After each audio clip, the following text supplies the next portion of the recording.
Yo, it's your boy Ryan, Northwest Sports Fanatics, back at you with a new video. Today is Thursday, August 22nd, 2024, with your boy Ryan and the Northwest Sports Fanatics. Make sure you guys subscribe to the channel. Smash that like button either now or on your way out. Donate to your boy if you can. Cash App $ ORIONNWSF or the YouTube Super Chat right here. We got the Indianapolis Colts versus the Cincinnati Bengals. Preseason week number 3, the last audition until we end up getting it for real in the regular season. We're going to see some starters play. They're going to see, obviously, some that are going to sit, but I'm definitely excited to be able to see what we're going to get here tonight. And then also, we got the Bears and Chiefs playing around the same time. Now, going into last night, I was kind of leaning on probably doing the Bears and the Chiefs. Even if Mahomes and Kelsey didn't play, I would get a chance to see Caleb Williams for a quarter, 2 quarters, maybe the whole game. But then I read a report from Schefter and some of the insiders, and they were mentioning that Caleb wasn't going to play at all. So at that point, I figured that I would just take my chances to see if Burrow or AR were going to get any snaps. Sounds like Burrow is not going to play with T. Higgins, and obviously Jamar Chase is holding out with the contract issue.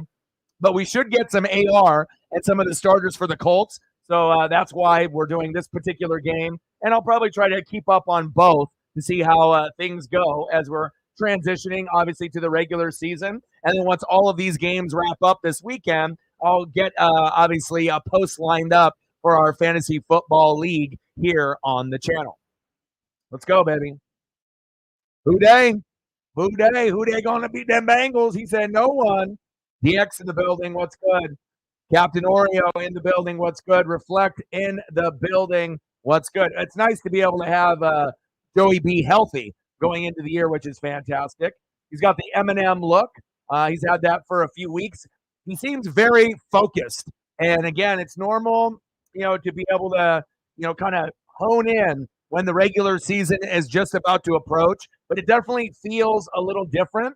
The only concern I really do have, no Joe Mixon. There is going to be some holes on this team. Obviously, you want to make sure you get the Jamar Chase deal done. You don't want him to be playing aggravated or, worried about the contract and the money. You're not going to get the best version of Jamar, or he may hold out. That's always a possibility as well. So hopefully they'll be able to figure it out. Offensive line is shaky at times. Obviously, defense is always going to be a question mark here and there. AFC North is definitely going to be tough. The division of black and blue. So we'll see where it goes. Scott Service ended up getting the Hollywood Hogan boot. Anything, there's been obviously a Rosenthal and a lot of the insiders, MLB.com. But again, we'll get some finalization with that if they end up introducing Dan Wilson, if that ends up being true, to be the Mariners' new manager.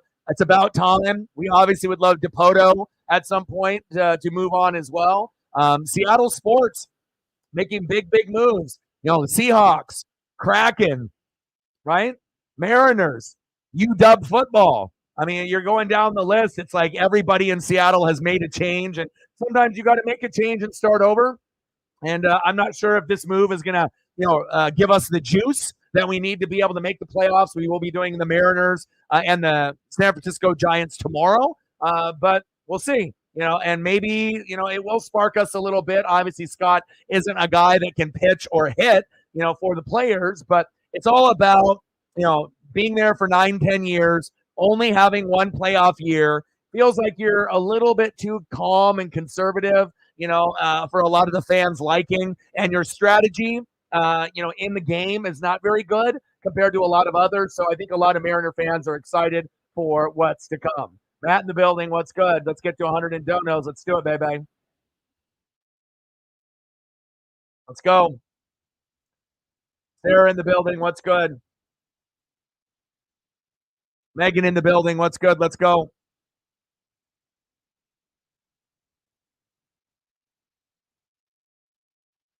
Spencer Schrader.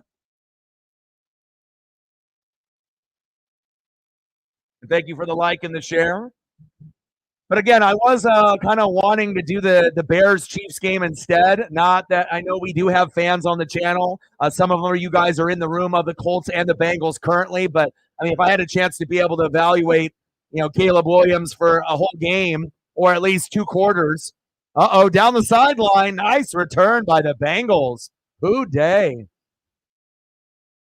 Wow, okay.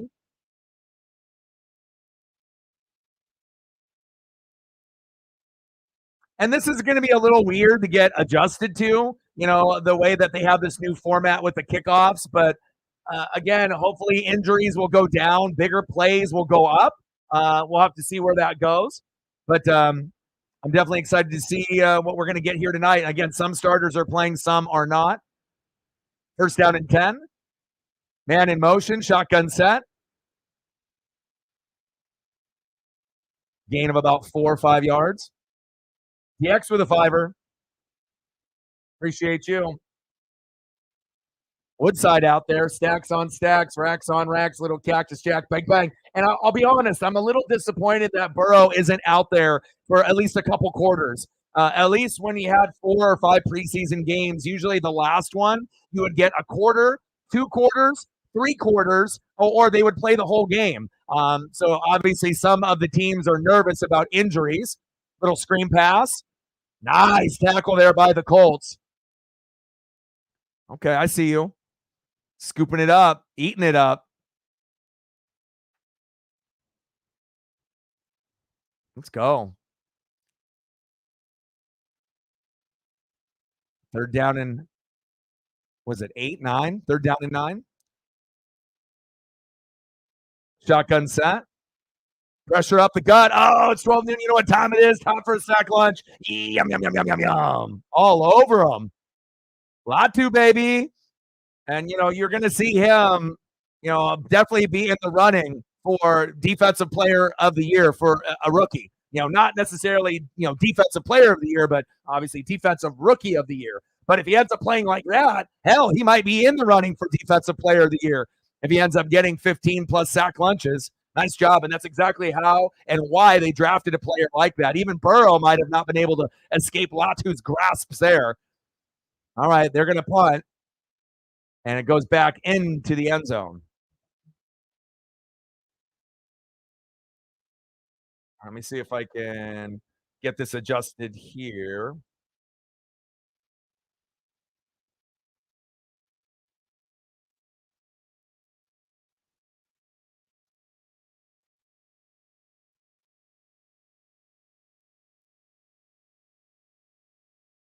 All right, AR, at least AR is out there.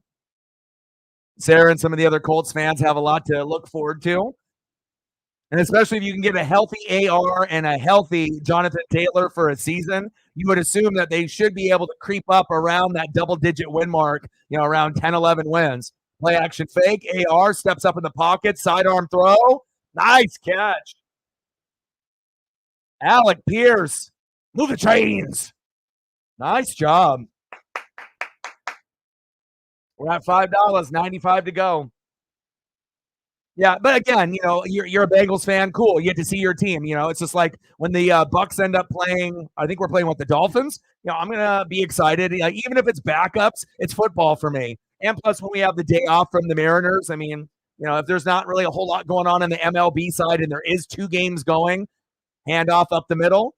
There we go. Jonathan Taylor for about 2 or 3. And, like I said, we love the NFL. We love college football. And, again, if there's not a whole lot going on, instead of just taking the day off, while I'm still nursing Paisley back to health with the bug bite and whatnot and the visit to the vet. But I'm going to be watching these games anyway, so you might as well, hang out together as a group. And we can kind of discuss the things that are going on in the Pacific Northwest, obviously with all of our sport teams and anything that is newsworthy, like Scott Service potentially getting the boot officially here later today. Nice tackle by the Bengals. I see you, 9-7. Wow. Okay. Bell and company emerging as good hand and feet specialists for this defensive route. Okay. I see you. $10 holla. I'm so sorry that you're having to go through so many of these in the last few months. Stacks on stacks, racks on racks, a little cactus jack, bang, bang. I appreciate that. And then, again, any photos that I can pull up once we go to a commercial break, I'll definitely do that for you guys. Third down and 10. Shotgun set, trips left for the Colts. I like this little look that they got. Shotgun set, AR, blitz coming. There we go. First down, Colts. Alec Pierce again, move the chains. And, a guy like Alec Pierce is normally going to be the, third option, fourth option, typically, based off his skill set. But you're starting to get a little bit of rapport there in the slot with AR and Pierce. I like it. I mean, we obviously know Michael Pittman Jr. is the best receiver there on the roster. There we go. Speaking of, move the chains. But to get AR for a healthy full year, just like Joe Burrow, healthy for a full year, we could definitely see both of these teams, if not win the division and compete. It's going to be tough. Ravens on one side. I don't think we really feel too much for the Browns or Steelers, but Bengals and Ravens should be battling it out for a two-team race. Maybe Cleveland will make it three. But then obviously in the South, with a little screen there, you're going to be getting Houston as the favorite team with C.J. Stroud, with Diggs and Mixon, the former Bengal there at running back there, and everything that they got with Nico Collins and company, right? And you still got the Jags with Trevor Lawrence and company and ETN. And now you feel that, maybe the Colts can be right there with the Jags and the Texans, or maybe they can leapfrog the Jags, and then maybe the Colts can be that 10-17 when Houston ends up winning maybe 11, 12, or 13, if that's the route that things go, barring injury. Donnie Mitchell there. Big rookie there from Texas coming in. Play action fake from AR. He's definitely got that Aaron Rodgers sidearm thing going. I'm not sure if that's going to be how he throws all year. And obviously that could definitely help him out, if he has to run a bootleg or if he's under pressure, throwing it sidearm, as long as it doesn't slip and, you end up throwing a costly interception or pick six. But traditionally, he wasn't throwing this much sidearm last year. So it's interesting to see him kind of implement this into the game. And we'll see if it's the same as we go into the regular season compared to, obviously, preseason game number 3, where you may or may not see some of these plays and these formations and these looks and style of play as we go in the regular season, since they game play and game plan per team basis. A little run up the middle. Gain of a couple there. I see you, Jonathan.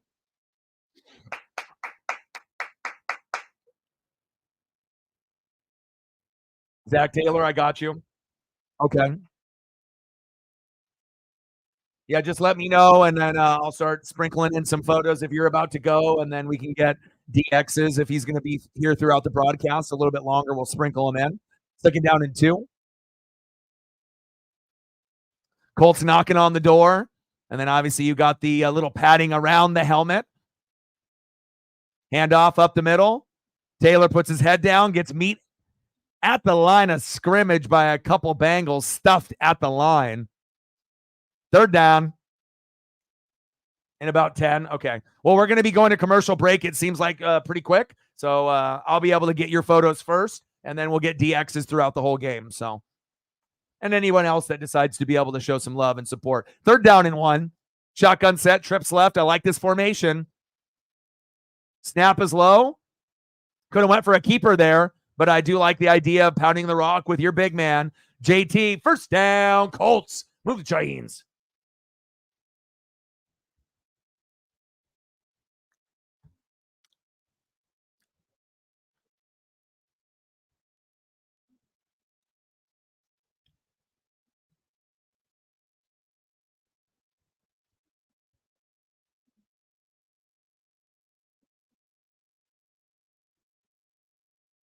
First down and goal as we approach into the 6-minute range. Man in motion. Trips right. Shotgun set. Pass incomplete. Ogletree, the intended receiver, tight end. Good defense there by the Bengals. Now you're starting to put together, a nice little, because obviously with Alec Pierce, skill-wise, we already knew that, you're going to be going down the depth chart a little bit, especially if Downs can stay healthy, right? And you obviously have Michael Pittman Jr., you got Adonai Mitchell. So it's like, you feel that maybe Alec can be the fourth guy, but if he ends up being in the slot and can be productive, he'll get looks. Shotgun set, second and goal, AR. There we go. Touchdown, Colts. Is there a penalty on top of that? Wow. Mitchell showing his presence, the rookie from Texas. Bang, bang. And again, I really like the spread formation when you're starting to see trips left and trips right with just that one running back, because there's always going to be a threat of an RPO, look, or a bootleg look with AR. You might go to Taylor with a draw. You might hit him with a screen. It might be an RPO to him. And then you also got to worry about the 3 wide receivers on the left and 1 on the right, or 3 on the right, 1 on the left. So it makes you kind of think, okay, is AR going to use his legs? Is he gonna give it to JT, handing it off, or a screen? Or are they going to go to one of the receivers? Extra point is up and it's good. But I like what I'm seeing out of Indianapolis there with AR. And we obviously know some of the Bengals offensive and defensive starters aren't playing, but some of them are. And I like the route. I like the cadence. I like the confidence. And we'll see if the Bengals can return the favor here coming up. Okay.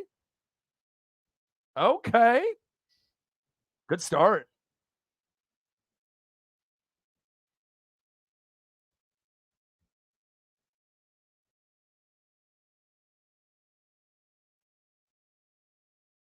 All right, let me see if I can get some photos here real quick.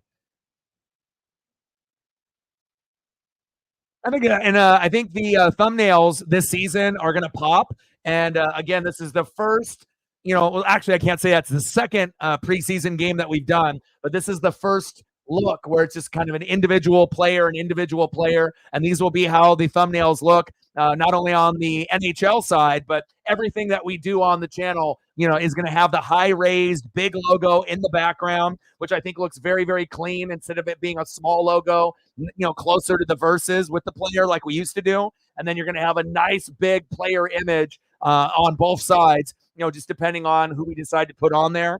But for, obviously a preseason matchup, I think that this one took a little bit of time to get done, but I'm really pleased with the results. I really like the way that the big logo looks behind the player. And I think this one, obviously will, grab a little bit of attention. There's a lot of competition on the NFL side, but the college football live stream, obviously photos and whatnot are going to look like that too. So it's going to be cool and exciting for me to be able to show like our personalized look for our thumbnails across the board, depending on if we're doing basketball, baseball, football, hockey, NASCAR, whatever it is. So I hope you guys enjoy it. And again, it lets me put my creativity out there just a little bit.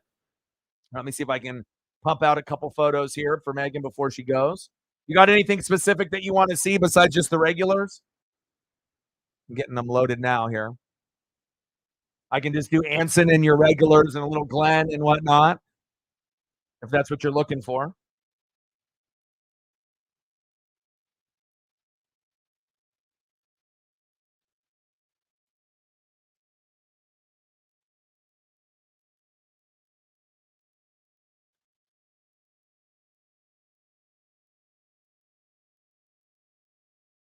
But we'll start off a little Glenn.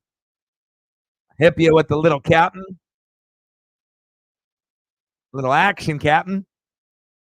We'll get a few more once we go through. Hopefully I can get a couple more here before you end up leaving. Anything specific that you want to see before we go? You want Pete Carroll? You want Hack? Anything like that? No good tackle there by the Colts.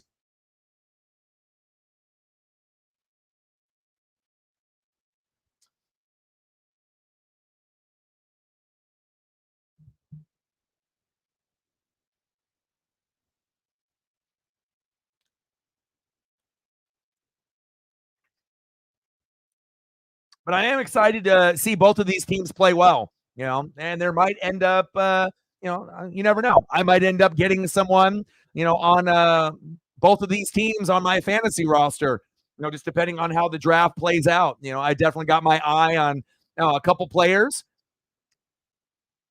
on both teams, and, we'll see.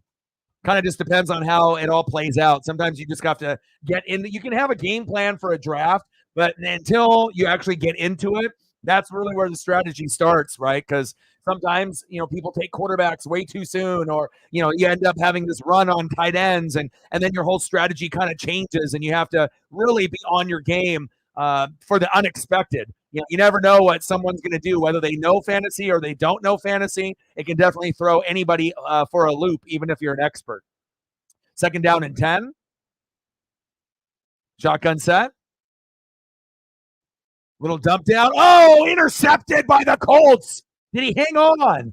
Wow. Hit him with a pick potty. It's a pick potty. Now, if that was Joe Burrow, that wouldn't have happened. Wow.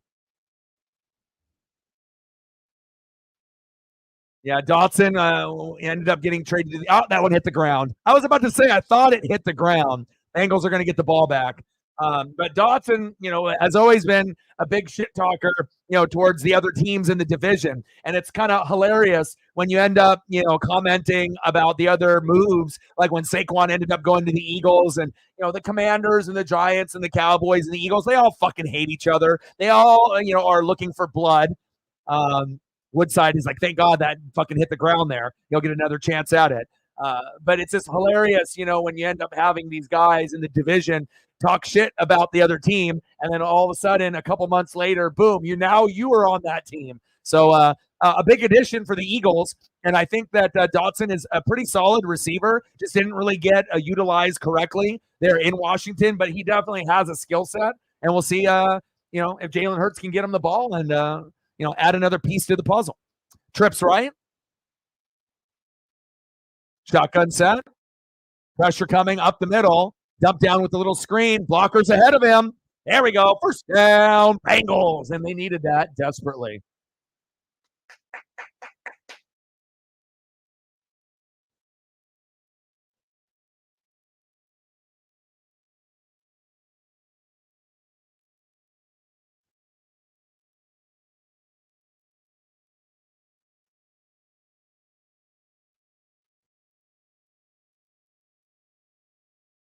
See if they can continue that first down and get a few more, so at least they can get into field goal range. Man in motion. Play action fake. Uh-oh. Nice play. Recognize that blitz was coming right up the middle, and you got to get rid of the football very, very quickly. There's a flag, and I imagine that's holding on the offensive line. Ooh, personal foul. Ooh, on the defense. 15-yarder. Uh-oh. I was going to say, I thought maybe you would have got caught for holding there. Blitz right up the middle. But nice little dump down right there. Ooh, Kwity Paye. Golly. Kwity Paye tried to say night-night. Like a little Mike Tyson and Paul fight or something. Wow, okay. Okay, yeah, I got you. She said so sexy with multiple O's. I got you. S-O-O-O-O, sexy. First down and 10. Shotgun set. Little flip. Nice tackle. All right, let me get you some Steffens in here as well.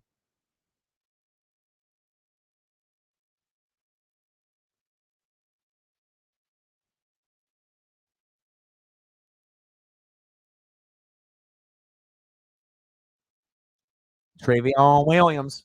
There's going to be a running back committee, so we'll see on how that actually plays out.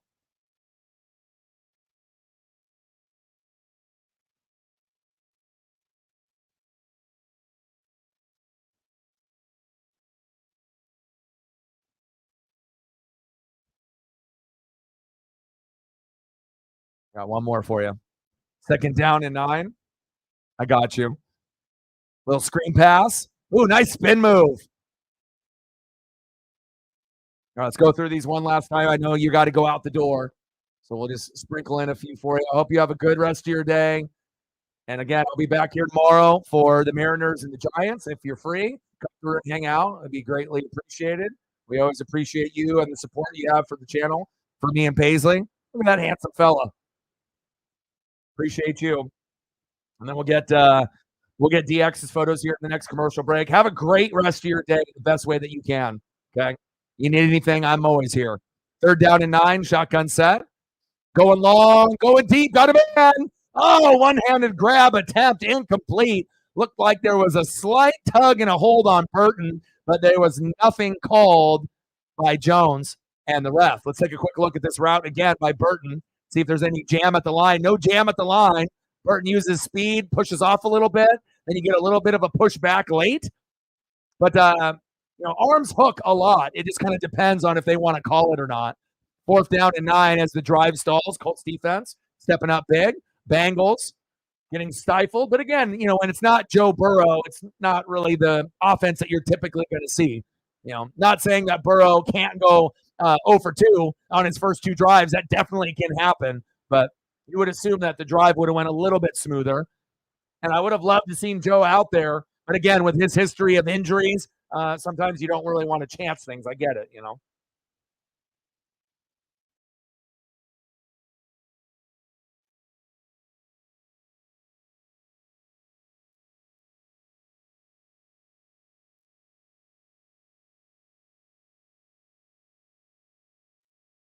All right, let me see if I can get some Zach Taylors in here for you.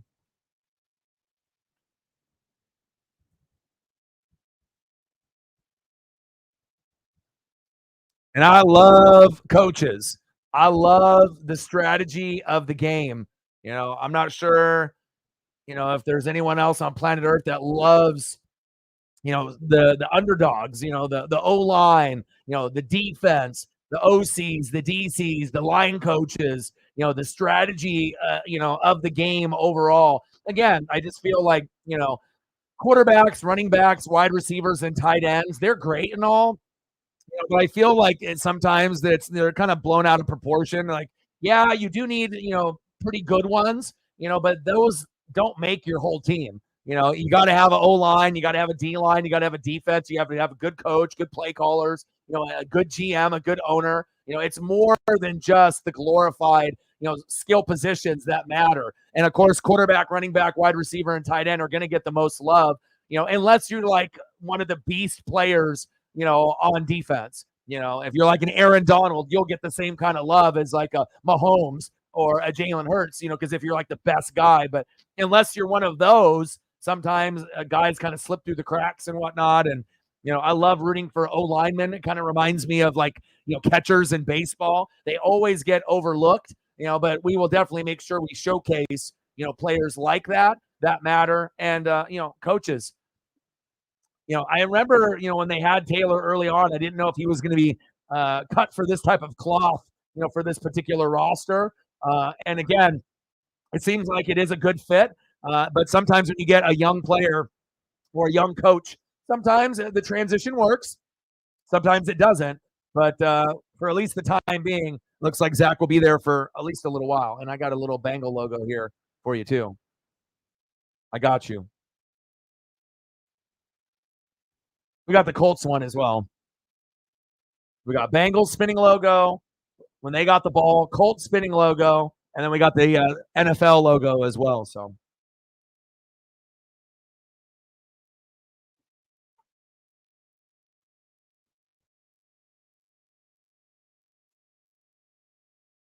play action fake, AR. Ooh, gets blasted there on the sideline. Now, is this something, since you've been watching him in camp now, that he's going to be throwing sidearm at like every play? Is that his new form through the coaches, that he's not going to throw over the shoulder anymore? That like 90% of his throws are going to be sidearm? Is that the new AR that we're going to get? And as long as he protects his body, I don't really care. If that's what he feels is best for him, to be able to maneuver. But it's definitely very Aaron Rodgers like, based off the delivery, to get the ball out. And as long as you can find those angles. Intercepted. Touchdown, Bengals, pick 6. Wow.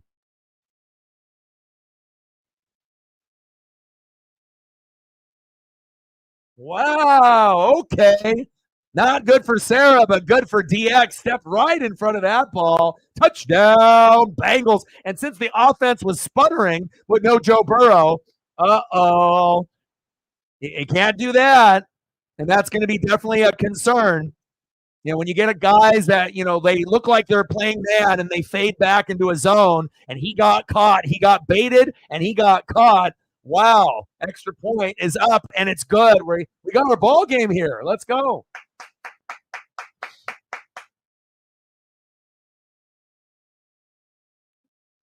Oh, okay. No worries.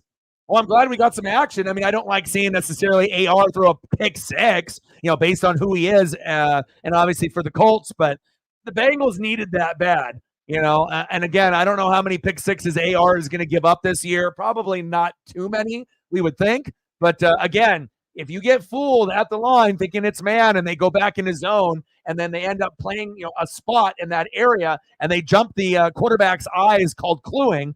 That's exactly what happened right there. The cluing was on, and we got a big pick six from the Bengals. Otherwise, if the Bengals didn't get that, we've seen some of the other preseason games the Bengals have played, and some of the games they have a very hard time scoring on either end, offense, defense, or special teams. So I know that's probably a big sigh of relief for Bengals fans in the defense, knowing that, hey, we might have some of our backups out there. We might have some starters, but we ended up just getting a pick six on their starter, even though our starter isn't playing at quarterback. Wow. Okay.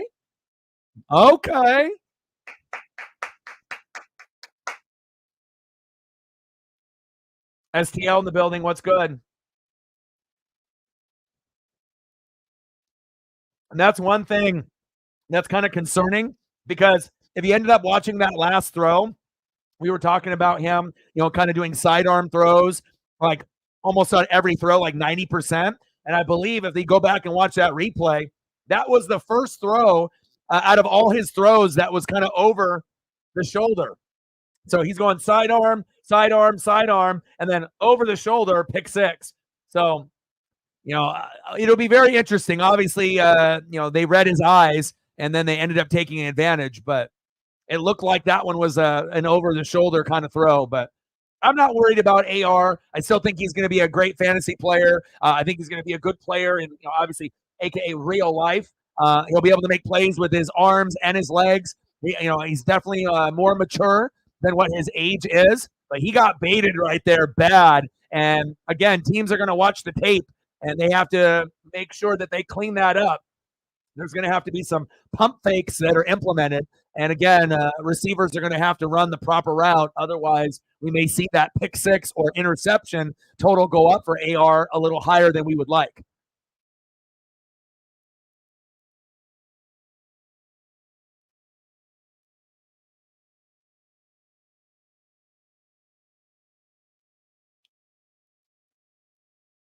Ellinger and Richardson kind of yucking it up there on the sideline.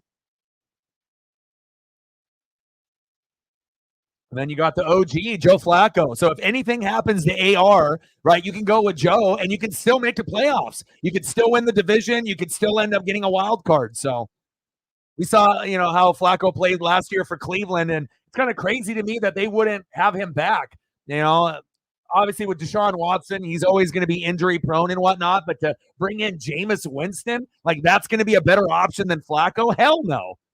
But again, if that's the route that they want to go with Deshaun Watson, clown, Jameis, clown, all right, the only thing you really got going for you is your defense with Myles Garrett.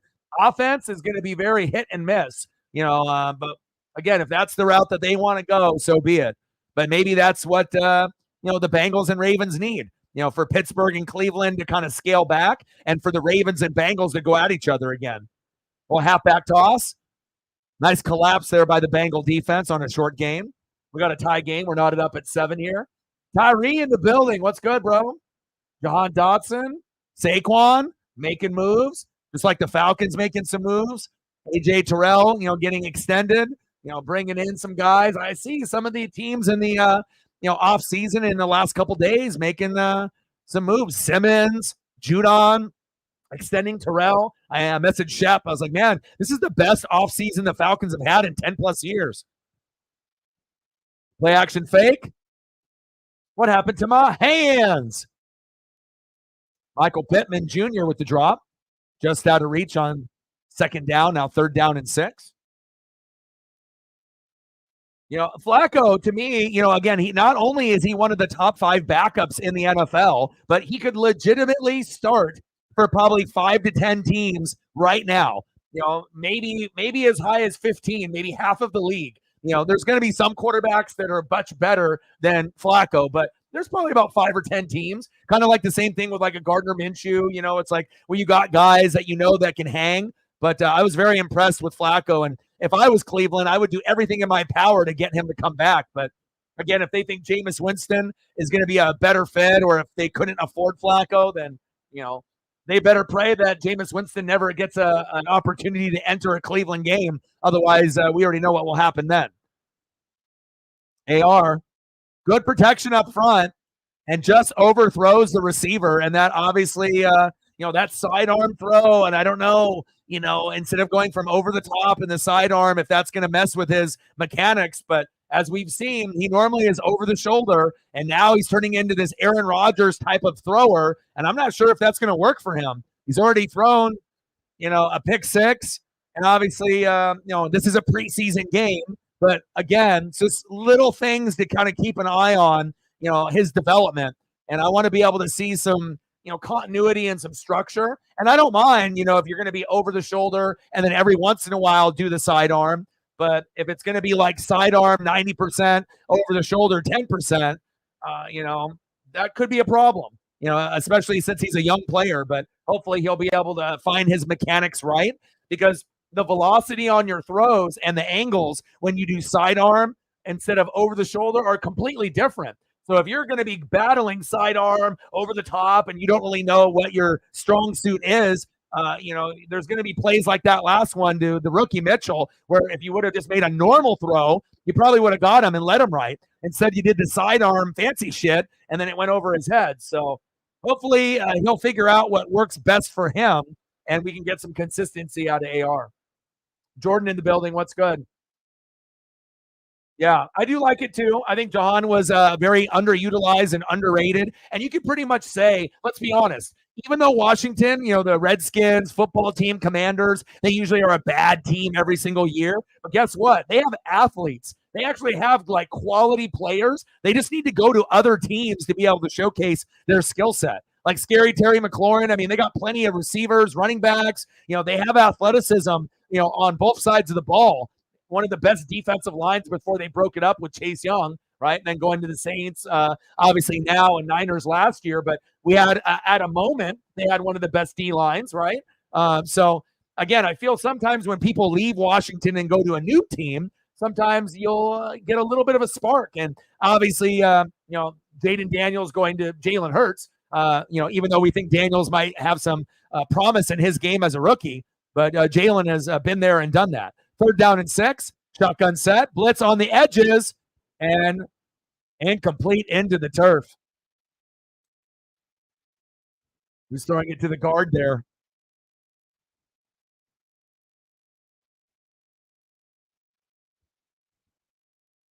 Now, that's like the best insurance plan that you could have.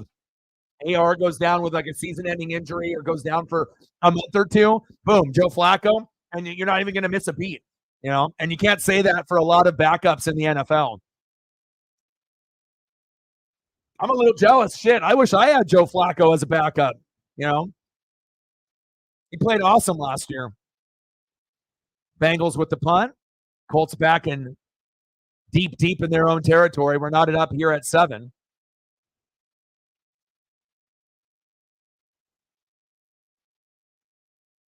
Oh, I got it right here.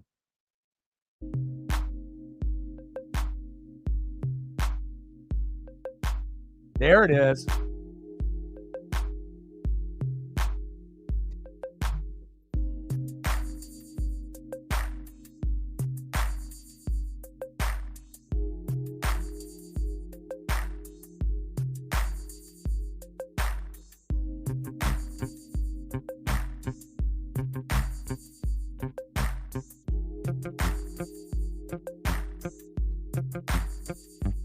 No handoff up the middle, short game. End of the first quarter. We're knotted up here at 7.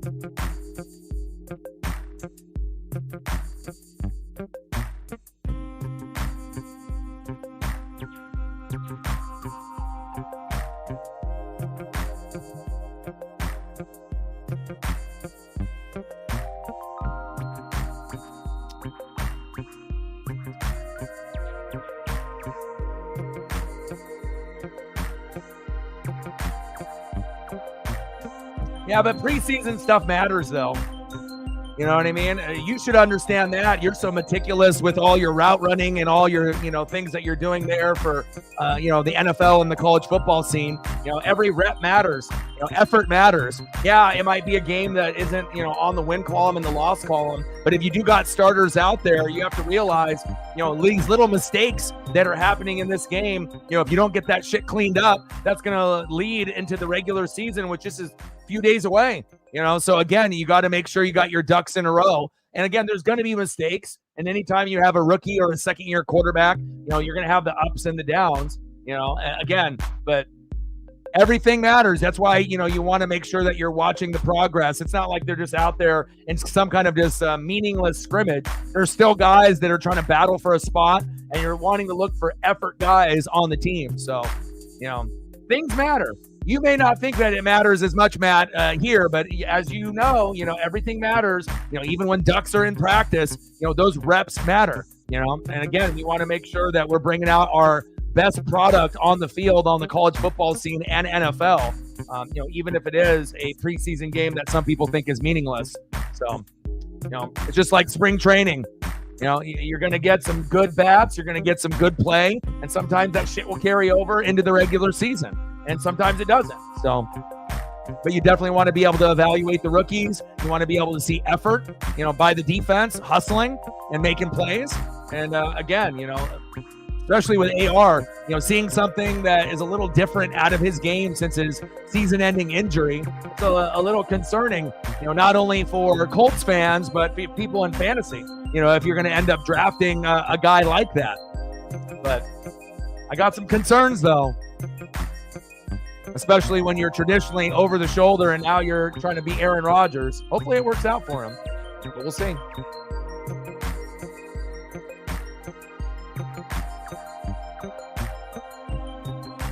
Yeah, Kenny Pickett's garbage, period. You're not good enough to be the backup.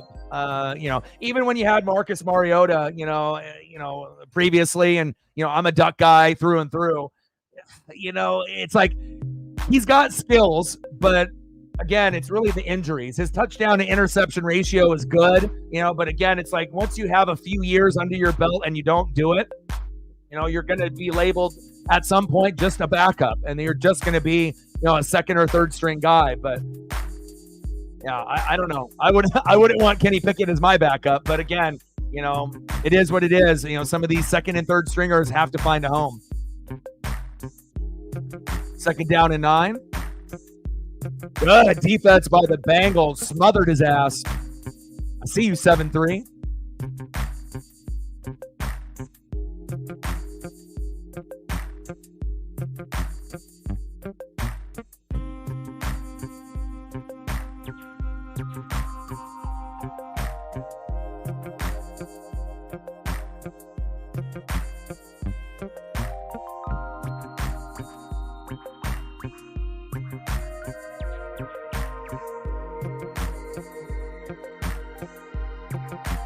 Shotgun set. AR with that sidearm throw and complete. Mitchell, the intended target.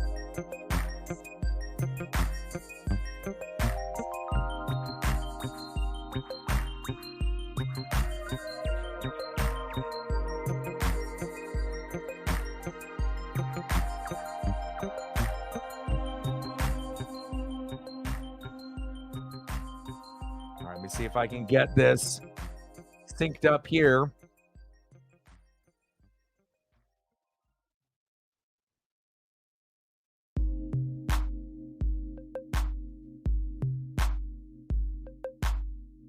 Bengals with the short return. All right, hold on here. Let's see.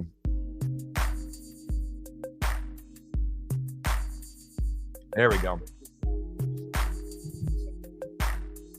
Jamar Chase.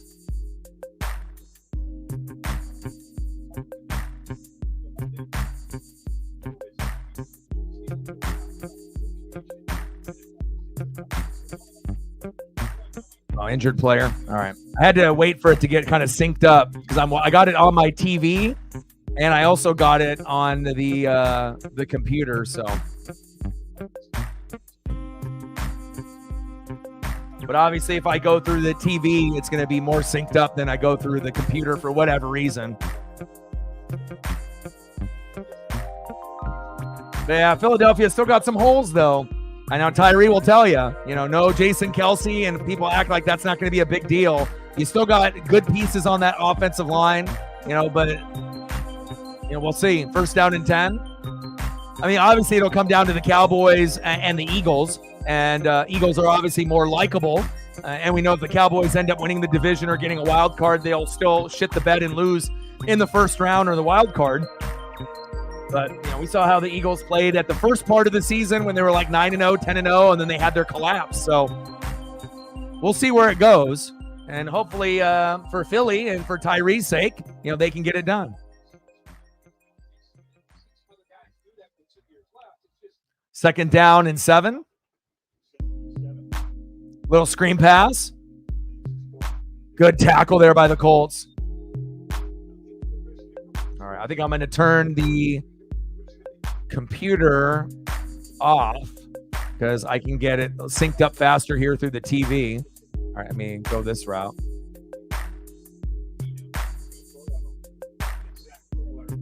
All right, now I'm just got it on straight, just through Prime here.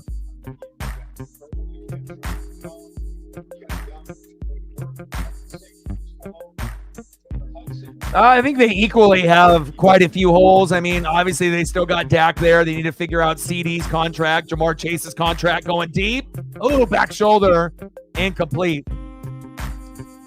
I mean, both teams can win, like 10 to 12 games. That's no doubt. But can they actually beat someone, once they actually get there? That's the thing, It's like you can win the division, but can you actually beat somebody? It kind of feels like maybe the Packers and Lions could beat somebody. Maybe the Bucks, Falcons, or I don't know about the Saints. Maybe Bucks and Falcons could beat somebody. Niners, Seahawks. So it's like, every division is going to have, a couple. Cowboys, Eagles. But, it might be one of those things where maybe the Cowboys and Eagles out of all the conferences, the East and the South and the West and, the North, maybe the NFC East and those two, maybe, I don't want to say they're necessarily the weakest, but they can get the wins. But when it comes to the playoffs, can we get dubs, And I don't really know what we're going to get out of Atlanta or Tampa Bay or the Saints this year. So it's not like we're in that much better of a position than the Cowboys or Eagles. Obviously, the strongest part, you would think, out of the NFC feels like the Niners, and then you obviously got Seahawks below them, and then you got the Lions and the Packers. Those kind of feel like maybe the upper part. And then you got like the middle, which would be like Eagles, Cowboys, and then like Falcons, Saints, Bucks, where maybe they go far, but, sometimes, we'll end up being pretenders instead of contenders, even if we end up winning 10, 11, 12 games. So,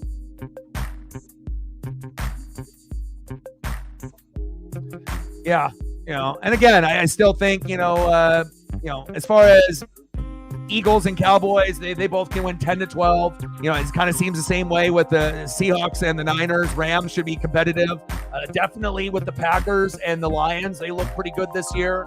And then obviously Saints, Falcons, and Bucks will be going at it. And maybe the Falcons take the Saints spot, or maybe it ends up being a 3-team race. We'll have to kind of wait and see. But I don't really see, the same type of depth than some of the other teams. Like, the Niners are kind of on a different level. The Lions, they still need a couple more defensive pieces, but it seems like, they're getting very, very close of taking that next step.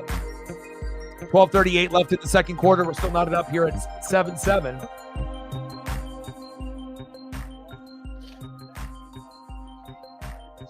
Yeah, a lot of times it's just the coaching and the play calling. Cowboys have the players, but the coaching and the play calling is bad. Kind of something like we've seen with like the Mariners. Like we might have good players, but the managing of the team is not ideal, and if the Cowboys had a better owner, a better GM, a better head coach, a better play callers, maybe they would be a little bit better and they would be able to go a little bit further.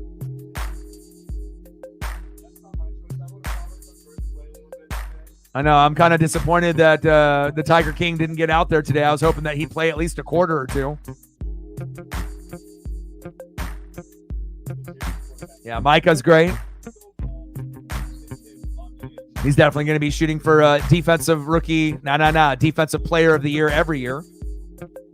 Shotgun set on 1st down and 10. Little handoff up the middle. Gain of about 3 or 4.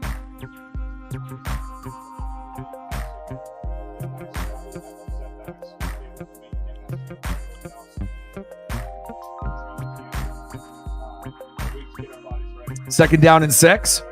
Shotgun set. Ooh, nice threading the needle throw. 1st down, Colts. All right, AR. Way to battle back after that interception to be able to thread that needle right there. 1st down and 10. Shotgun set. Richardson. Scrambling for his life. Uh-oh. He coughed it up. And that is a problem for Anthony Richardson. But luckily, the Colts recover. You better buy that guy a big dinner, big lobster and steak tonight. Come on, AR. Look at the hustle from behind by the Bengal defense to knock that out. What a play. How did they not recover that fumble? Wow.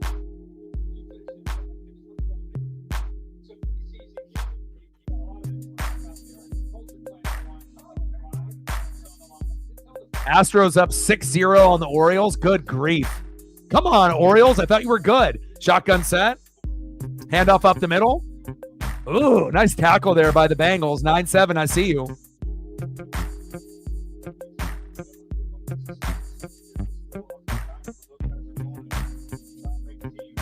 Let him know, Joey B. I like the hair.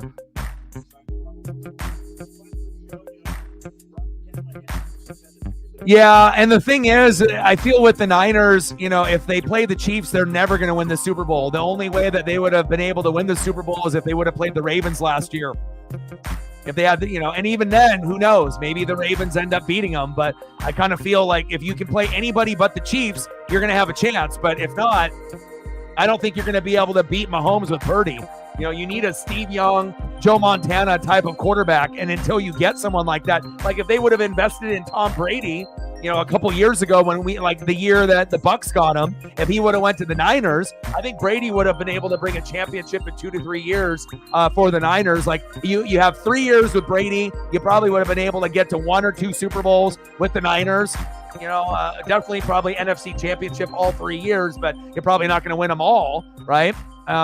But I definitely think he would have been able to bring them the championship that they've been, kind of looking for. And coincidentally, Brady grew up being a Niner fan, but I'm happy that he decided to come to the Bucs because we weren't really missing too many pieces, and we needed someone like that to change the culture.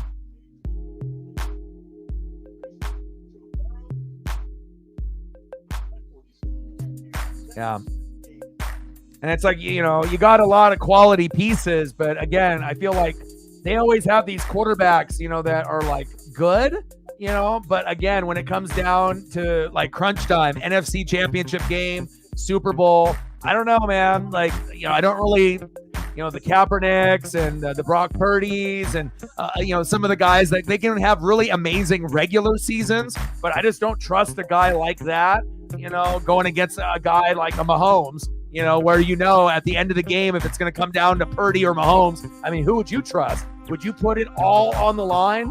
Now, like I would rather have like McCaffrey, be handling the football, and then but again, really the main problem for the Niners, not only, maybe having a quarterback on that Steve Young, Joe Montana level, is injuries, is that George Kittle and Debo were hurt when it mattered the most. If you ended up watching, the documentary Receiver, you got to see kind of up close and personal with Kittle and his wife and with Debo and his family. And both of those guys were really beat up. And if those guys weren't beat up, maybe they would have won the Super Bowl, but they've been really, really beat up in the last couple years. And if you can't be healthy, in the NFC championship game in the Super Bowl, then you're going to lose. And that's exactly what happened. And it was heartbreaking for them. They lost, in overtime by 3, but, they needed to have Debo and Kittle healthy that whole year. And that was the thing that kind of derailed them, besides, having a quarterback better than Brock Purdy. So, and I think Brock can put up top 10 statistics, and he can be known as a top, 6, top 10 quarterback. But I don't know. In crunch time, I don't know if I trust him.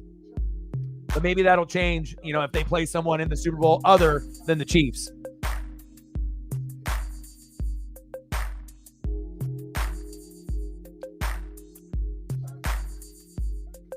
But then if we end up getting something like Niners and Texans, people are going to be going for C.J. Stroud rather than Brock Purdy, right?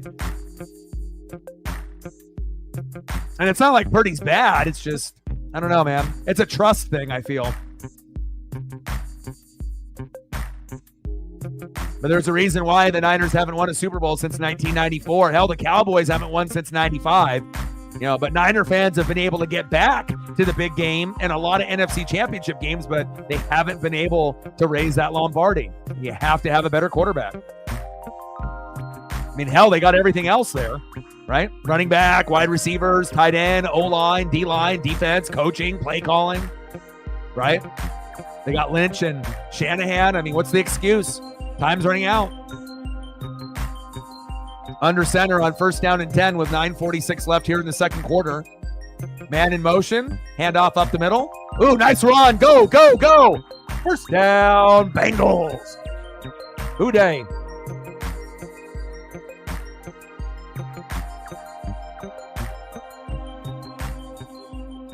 Look at this block up front. Beautiful.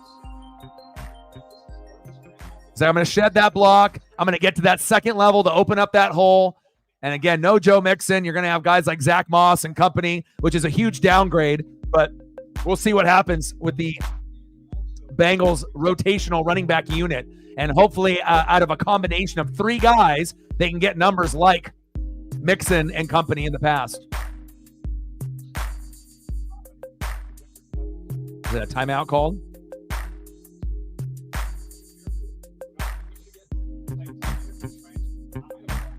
Timeout called.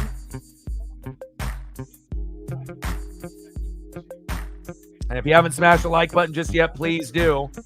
We need 7 more to get to 20 if you haven't smashed it yet. Again, 20 in the first hour would be great, and we're just approaching that right now, and we are at 15. So if you haven't done it yet, please do. 5 more to get to the first goal of 20, and then hopefully we can hit somewhere between 20 and 30, depending on the audience. So.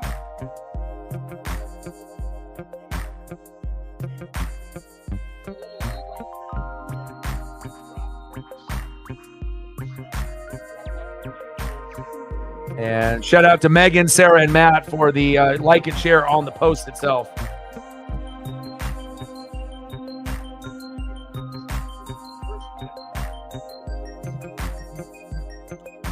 Run up the middle. Go, go, go. What a stiff arm. 1st down, Bengals. What a throw. Nah. What a run, baby. There we go. That was nice. 2 good back-to-back runs right up the gut. Look at the vision here and the blocking up front. Man in motion, hat on a hat, opens up the hole. Perfect, man. Doesn't hold him.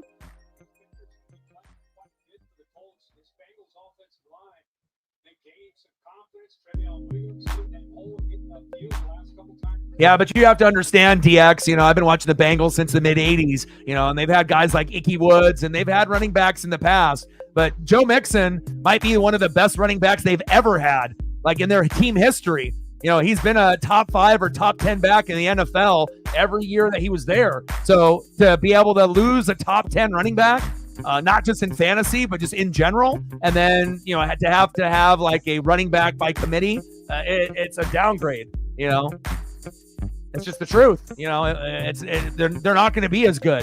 Yeah, they'll still make some plays, but I highly doubt you're going to get the skill set of Mixon, and you're going to see what Mixon's going to be able to do, on Houston, obviously with C.J. Stroud and Stephon Diggs. So now if, Mixon was a top 20 running back, then it wouldn't be a big deal, but when you're a top 5, top 10 for all those years, again, what's a quarterback's best friend? A solid running game and good O-line. So, but there's a huge drop-off from Mixon, because, you tell me, has Zach Moss ever been a top 10 running back in this league? And the answer is no. Has anyone on your roster right now at running back been on the Mixon level? No. So until I see Zach Moss play like a top 10 running back, then that's the conversation. They're in a position now where the running back room is not good. compared to what it was. They still might be able to make plays, but, we have to be real. We can't sugarcoat and act like, oh, everything's fine, because that is going to be a weakness on this team this year. 3rd down and 7. Shotgun set. Little check down and a nice tackle there by the Colts. I see you, Burgess.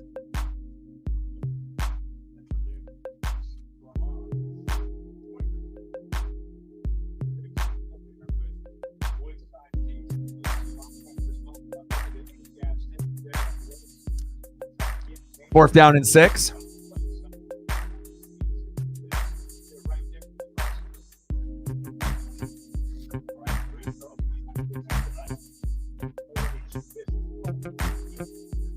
Wow, 5th punt of the game already. Ooh, nice cutback.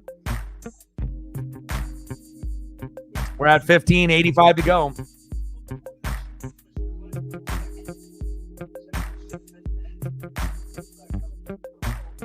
Ooh, new quarterback coming in. Who's it going to be?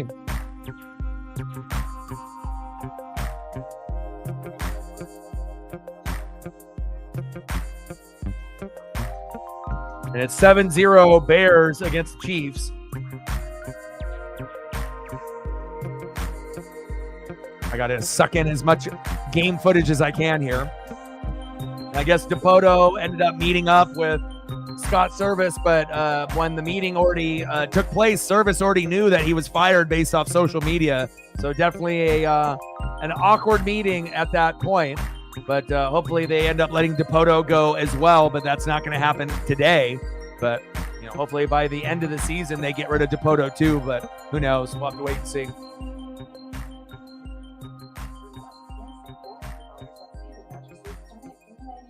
Take advantage of 60-month special financing and free next-day delivery removal. All right, I got to pull up this other game here too. Online stores at Sleep World. Unlike other brands, don't wait. Rocco and Rock's famous odor eliminator completely removes stain odors and is specific for sports. All right, got both games up right now. Got the stat line here real quick. Just wish Caleb would have played. If Caleb played in the matchup, I might have leaned towards that matchup a little bit more, but it's like Bears are lining up for a field goal here. Kick is up, and it's good. 10-0 Bears. Bears about to go 4-0 in preseason, but how will that translate into the regular? Tyson Bagent, 5-yard rush. Santos with the extra point. Santos with the field goal.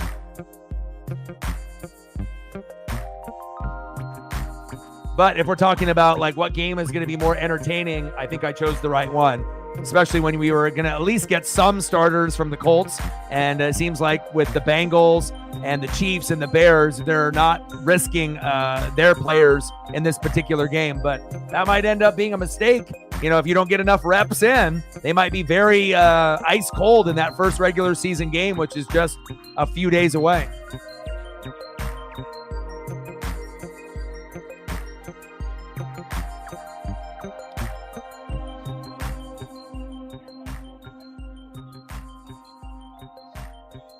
Yeah, we'll wait. We'll see. We'll see how it goes.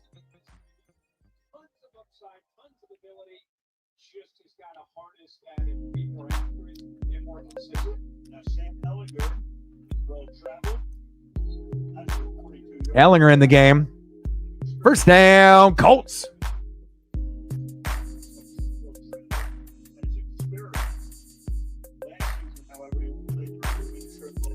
Sam 0 for 3 last season. 3 touchdowns and 3 picks. Obviously, you want to have Joe Flacco in the game over Sam.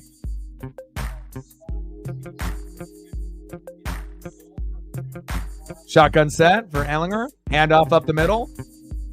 Gain of about 2 or 3.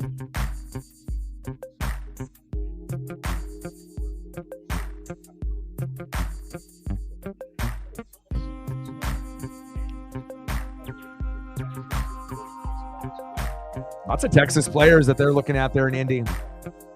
10-0 Bears against the Chiefs. No starters there. At least we're getting some in this game. Man in motion, shotgun set, 2nd down and 8. Trips left. Shotgun set. Ehlinger steps up in the pocket. A little razzle-dazzle to the sideline. Throw is incomplete. Flags come out. There should be a hold on the offensive line.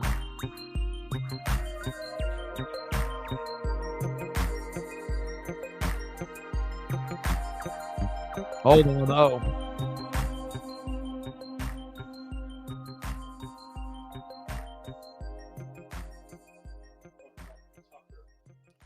Once the quarterback got out of that pocket, lost its leverage on the left side, it just got to Jersey, Bel-Air, right there. Oh, big hold. Right into that shoulder pad.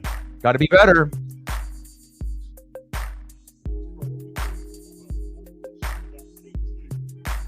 Shotgun set. Ehlinger steps up in the pocket. Uh-oh. It's 12 noon. You know what time it is. Time for a sack lunch. Yum, yum, yum, yum, yum.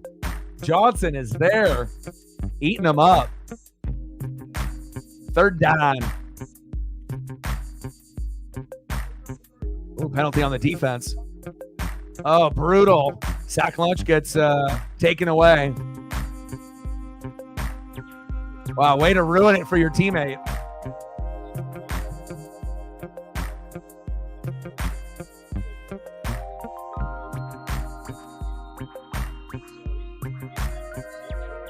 Zach Taylor, not amused. 4:41 left here in the 2nd quarter. 1st down and 10. Shotgun set. Handoff up the middle. Gain of about 6 or 7 there. Tyler Goodson with the carry.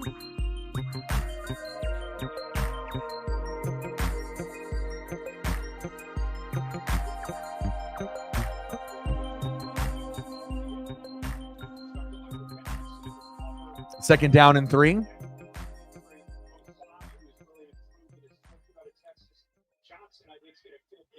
Shotgun set. Ehlinger. Handoff up the middle. There we go. Break that tackle. There we go. 1st down. Colts. Move the chains. And they're chirping at each other. They say, yo mama, yo mama. And some expletives on top of that. Nice job by Tyler Goodson there, putting his head down. Hopefully the Bears and Chiefs can have a little bit more offense in this game before it ends.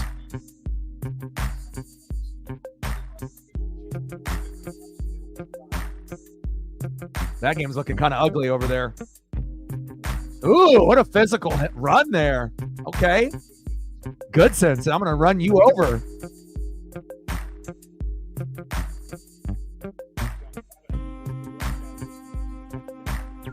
And we got our first college football game, obviously, on Saturday with Florida State.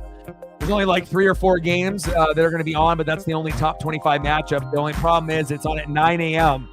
Will I wake up early for that game? Yes, I will. But I won't stream that game, but I will watch it. But we'll be doing a lot of Mariners and Giants, obviously starting tomorrow. And we'll see Dan Wilson being our guy. Going long, going deep. Ehlinger overthrown his current target, Doolin. 3rd down and 6. Got both games on here. 10-0 Bears, but no Caleb Williams, which is a damn shame. Saying the score still probably would have been, the same if Caleb would have played, or maybe it would be 14-0, 13-0, but at least the Bears fans have something to be excited about. It'll be the first time that they've gone undefeated in preseason with the hope of, trying to compete for 3rd place, in the division. Obviously, we know Packers and Lions are going to be at the top, but the way that the Bears have been playing, nice run, 1st down, Colts. You would think with all the injuries that Minnesota has had, with quarterbacks and other players, maybe the Bears can leapfrog the Vikings, and maybe the Vikings will be the worst team in the division. We already know the run defense for the Bears is good. Pass defense, not so good. But Caleb, Keenan Allen, a little overweight, but they still got enough weapons there where, Caleb will make some mistakes, but I feel like you got a little bit more swag and confidence in Chicago now than Minnesota.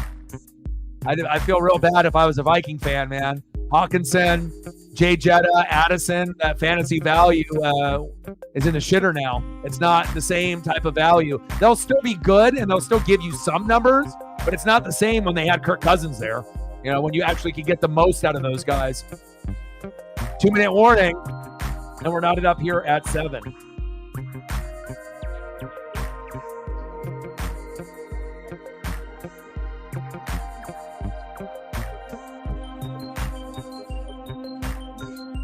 All right, get your walk in. I'll be doing mine in a little bit after the game is over.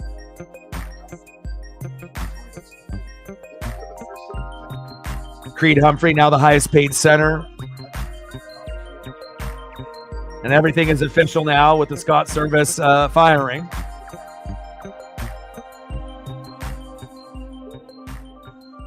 And then Dan Wilson is going to be the interim manager, and depending on how he does here, he might be the manager for us next year.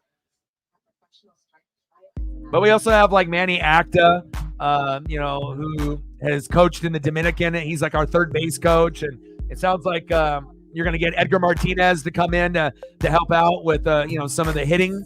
And also you're going to have King Griffey Jr. and Randy Johnson doing some photography. So they're trying to bring some of like the OGs, even though Randy and Griffey are doing more on the photography side, which is their love and passions now, instead of doing like, maybe being a pitching coach or a hitting coach, which would be amazing. Like if we could actually get like Randy Johnson, Edgar Martinez, Ichiro, and Griffey, like all of the OG legends to come back and help this current squad, that could really turn it around. But, you're going to get input here and there from some of the guys. But, it seems like Seattle sports is, it's not only what you're seeing right now with the Mariners. I mean, the Kraken did it. The Seahawks did it. Obviously, you've seen some changes on UW and their side. Their head coach obviously going to Alabama. So it's like you're getting everyone kind of starting over as far as Seattle sports are concerned. Shotgun set on 2nd and goal for the Chiefs. He jumped in front of that ball. Intercepted on the 1. Bears trying to go 4-0. And their defense playing well. Obviously, that's not Patrick Mahomes. But you got to be excited if you're a Bears fan, seeing what you're seeing there. Wow, on the 1. 85 to go.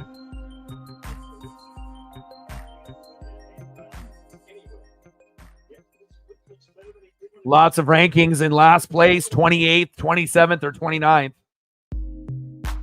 But I'm happy. I really respect everything that Scott brought. But, being there for 9 years, 1 playoff berth, I mean, it was time.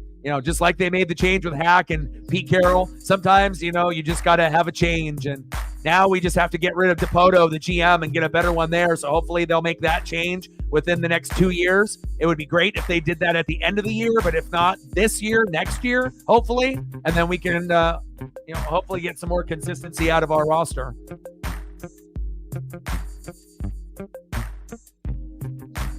Second down and 6. Shotgun set. Handoff up the middle. Running into a Bengal trio in a wall. Short gain.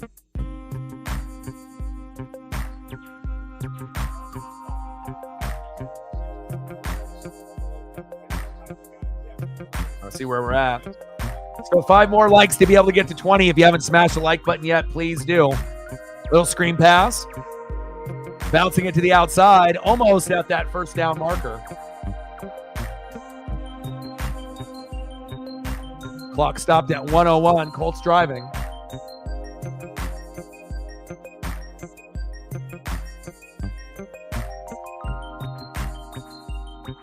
We're knotted up here at 7. First down and 10. Bengals defense reeling a little bit here.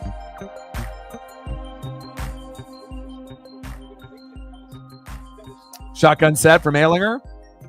Sam looking downfield, going to his check down, putting his head down. Getting close to that first down marker. Tyler Goodson. Gain of about 7 or 8. Third string quarterback here for the Colts doing some work. Second down and 1. Shotgun set. Handoff to Goodson, breaking that tackle. Goodson's got some pretty good strength with his legs. Good center of gravity.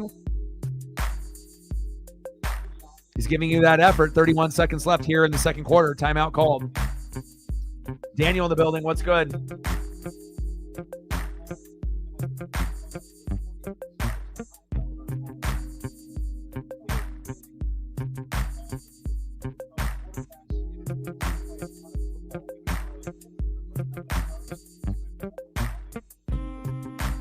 Little screen there for the Bears.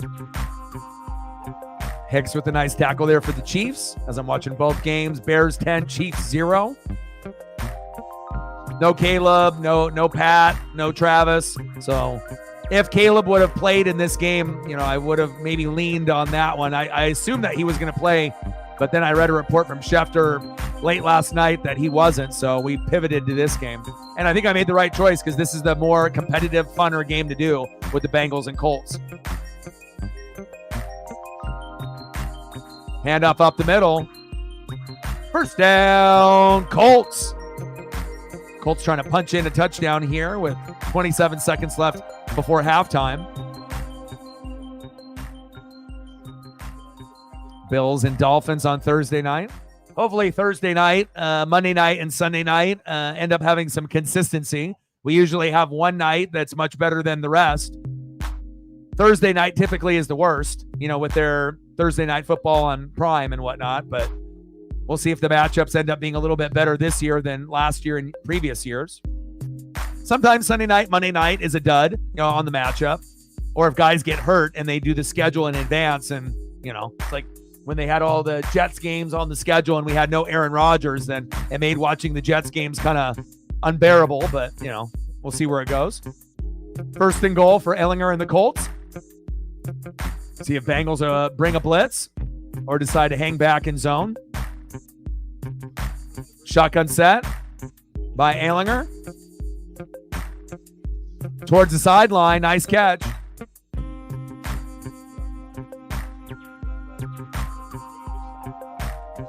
$20 seconds to go here before halftime.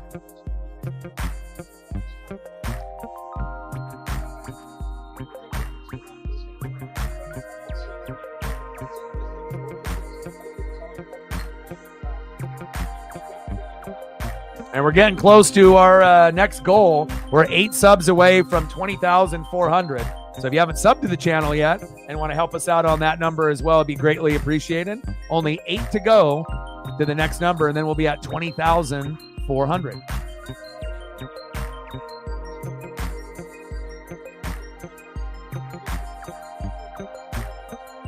I wonder if we're going to be able to get Flacco in the second half. I hope so. I would love to see Flacco play all the third and fourth quarter. Second and goal. Shotgun set, man in motion. Ehlinger. He's open. Should have went to the right. He was open. Pass incomplete. Third down and goal.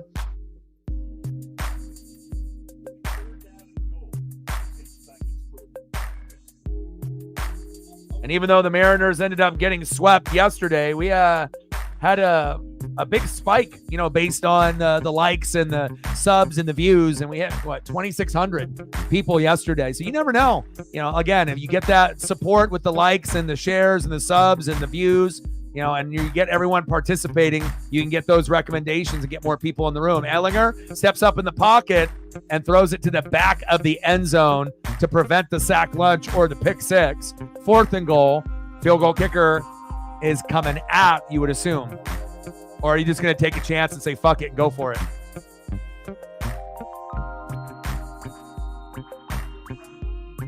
Good pocket protection there from Ehlinger. Should have had somebody run a curl route right there. It would have been a touchdown. All right, they're going for it. Fourth and goal. It is preseason week number 3. Bears 10, Chiefs 0, 4th and 9. Fourth and goal. Shotgun set. Ehlinger steps up in the pocket. Bootleg. Almost falls down. Throws it in the back of the end zone. Incomplete. Good defense there by the Bengals. Should have kicked the field goal.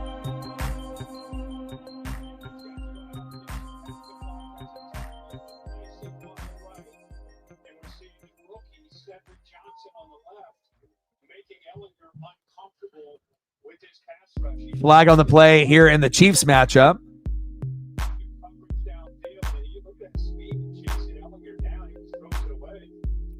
Good coverage here by the DBs, Brooks, and company by the Bengals.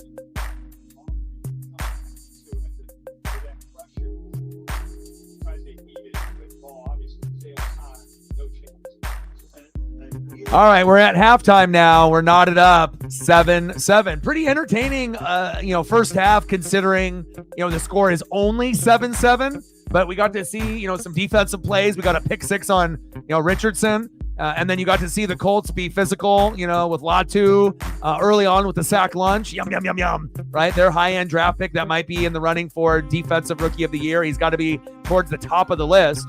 And then we got to see some of the backups kind of do their thing at running back, quarterback, and wide receiver, and a few defensive guys there for the Colts as well.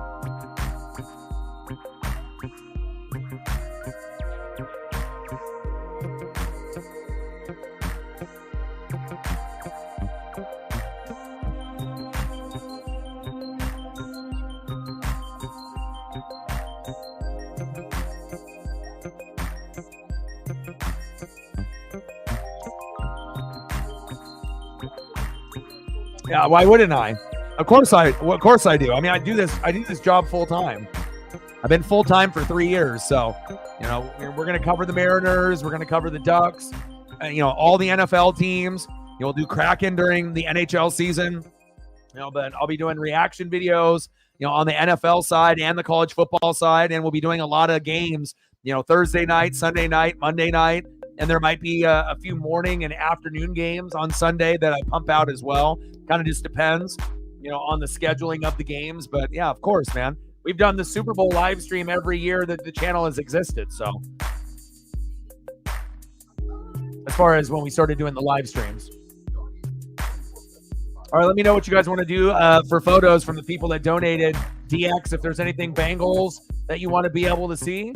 Other than what you have already requested with Zach, let me know since Megan had to go on the way out. We're at 15:85 to go at 7-7. We're knotted up here at halftime. And obviously, I got the Bears and Chiefs game on as well. But let me know what other Bengal players or coaches that you're wanting photo-wise, and I got you.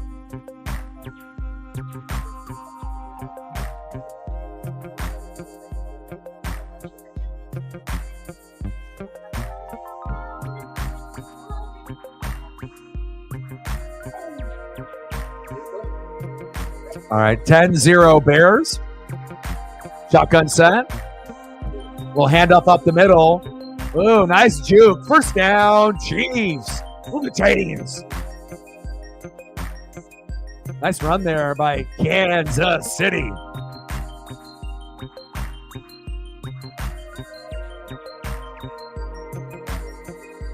Nice athletic run there. And this is the last week of preseason, so we're getting right into the mix of, obviously the fantasy football league will, we're going to go over the details with that, obviously, here in a couple days. But a very exciting time, the best time of the year. Oh, right up the middle again. Stiff arm, go, go, go. Wow. Touchdown, Chiefs. 32-yarder. Wow. That was impressive. Mahomes is loving that. I mean, you don't typically see 32-yard rips. Steele with the nice touchdown and a couple stiff arms as he flexes towards the sideline of the Kansas City Chiefs. Great blocking up front. Breaks 2 tackles. Stiff arm. See you later. He said, hey, you want one too? And ends up bowling his way into the end zone onto the pylon. What a run by Steele.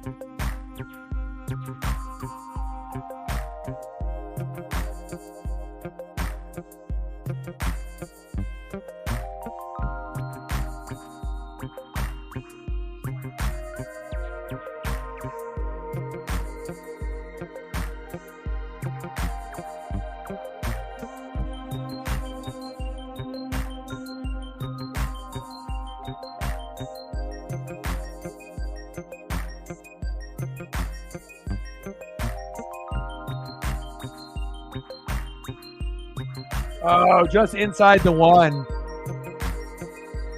Mahomes can't believe it. Give it to him again. I'll see what I can find here for you from 2022.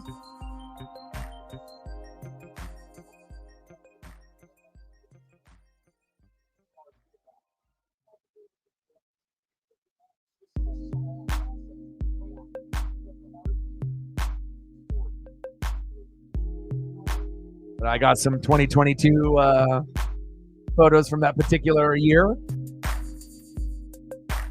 First and goal for the Chiefs. Shotgun set. Give it to him again.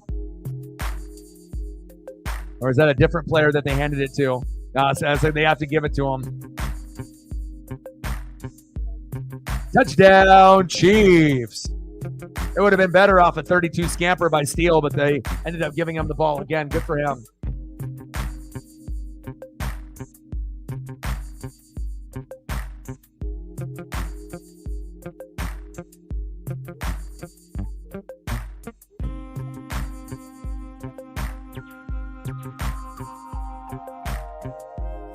$7:50 left in the second quarter.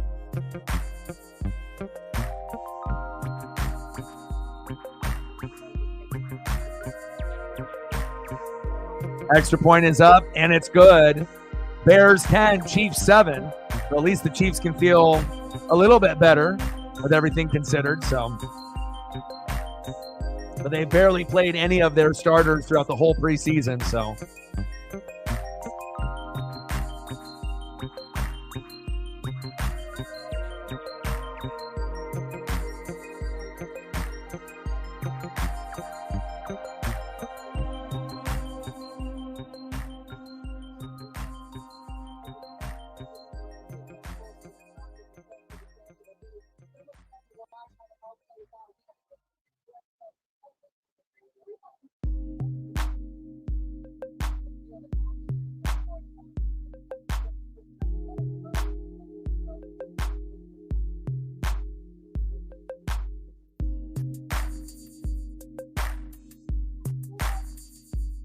But all of these are from the 2022 season.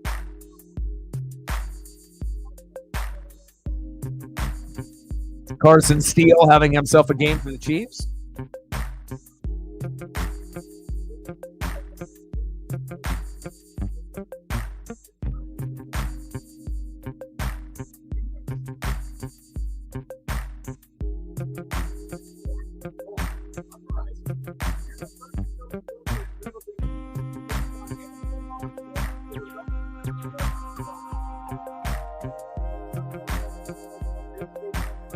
Lauren with the like and the share on the Twitter/X. Appreciate you.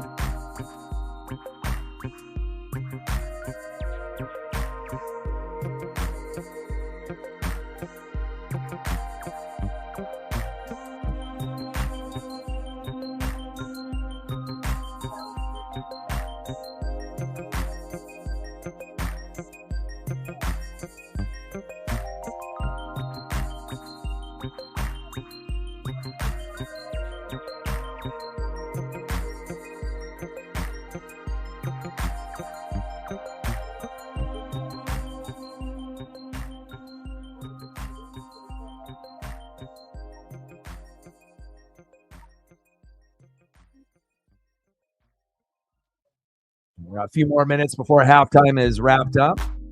Bears 10, Chiefs 7 as I got both games on right now. So got to make sure I'm soaking in everything here in this last week as we go into the regular season. And then let me see what time, what do we got for tomorrow? I imagine it'll be late. And then we'll be live. Giants versus Mariners at T-Mobile at 7 tomorrow.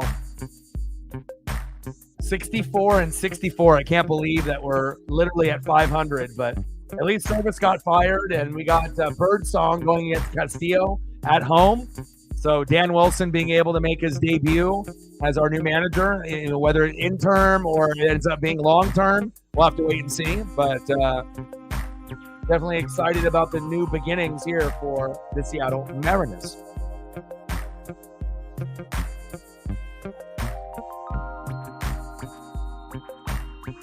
Curtis Jacobs with an injury. Kansas City as he goes to the sideline.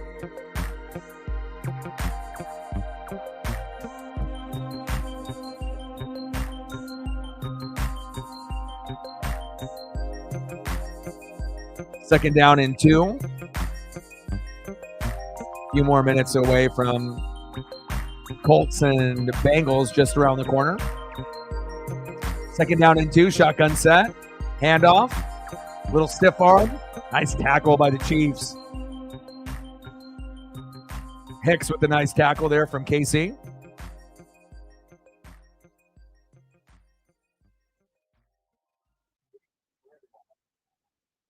Hicks and Carson Steele making names for themselves on the Chiefs.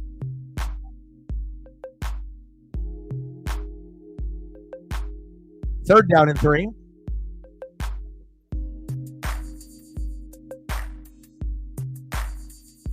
Less than 7 minutes to go for the Bears to add on a little bit of cushion so they can try to go 4-0 in preseason. Floater. Pass incomplete. Good defense there by Kansas City. Watson in good coverage there for the Chiefs. Solid man coverage there from Kansas City. Good protection up front by Chicago as well. Just overthrew the receiver, Jackson. All right, Bears to punt. 4th down and 3. See if we can get a good return here.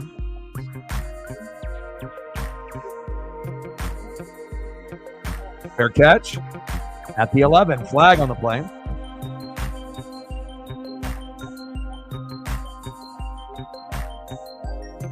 Flugged with a 3-year. Appreciate you. Let me know what you want to do for photos. Stacks on stacks, racks on racks, little cactus jack, bang, bang. So I didn't put the cone on Paisley's head last night so that way she could have one more good night of sleep with me. And then we went for a long walk, and then I gave her the medicine, and I put the other medicine on her leg. And obviously got a little drowsy. And it's a little tough for her because obviously she can't play like she normally does with this big ass cone on her head, but took her for another walk, and I could tell she's a little drowsy, not really moving at full speed and whatnot, but I still need to make sure that we're at least doing 20-minute walks every day until she can get better instead of the 30 to 45-minute walks that we normally do. But again, we only have to wear it for roughly a week, so hopefully everything will heal up and everything will get back to normal. But even having to hold the bone for her so that way she can chew it, I don't mind. Like I say, she's my everything. And if that means I got to, push the bone into the carpet and hang on to it for dear life, she goes, ham on the bone, then, you got to be able to do certain sacrifices for your pup. So, all right, start of the third quarter. Let me mute this other game here, because I got both of them on here at the same time.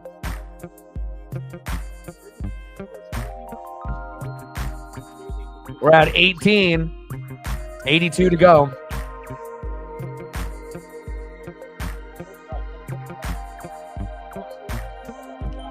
Yeah, I mean, she's been averaging a cone a year. We had one where we had to get her kind of fixed, right? Obviously with the girls and the cycle for the female pups. Then we had the dog that was off leash that charged Paisley, and then I had to kind of yank the harness, and her body ended up skidding against a little piece of the pavement, and her underbelly got a little bloody, and her paw ended up getting a little, hair got removed, and so she had to wear the cone, obviously, last year. And then this time it was just, I think more than likely a spider bite, but,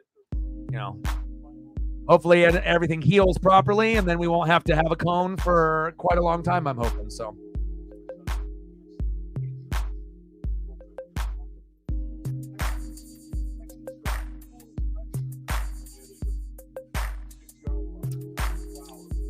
Flowers. Nice tackle there by the Cincinnati Bengals. 10-7 Bears. 4:25 left in the second quarter. And then we're in the third now. Knotted up at 7. Ellinger is still out there. I hope we get Flacco. Give me Flacco. And obviously they already know Flacco's the 2, so they want to see more of Sam here just to, see what he's not going to challenge Joe for the 2, but, they just want to make sure that Sam can, play like a 2, even though he's a 3. Shotgun set, Ehlinger. Pass in the flat. Mallory.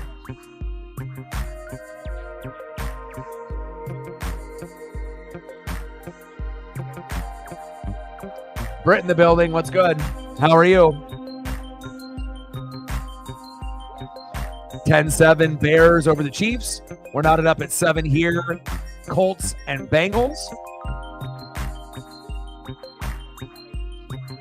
Second down and 4. Shotgun set. Ehlinger. Handoff up the middle. Ooh, baby. First down. Colts. Move the chains. Hall with the carry that time. Colts got some athletic bodies up there. But it looks like Flacco doesn't even have the shoulder pads on, so he's not even going to play today. That's a damn shame. Someone tell him to put the pads on. I can't get Joe Flacco for a quarter.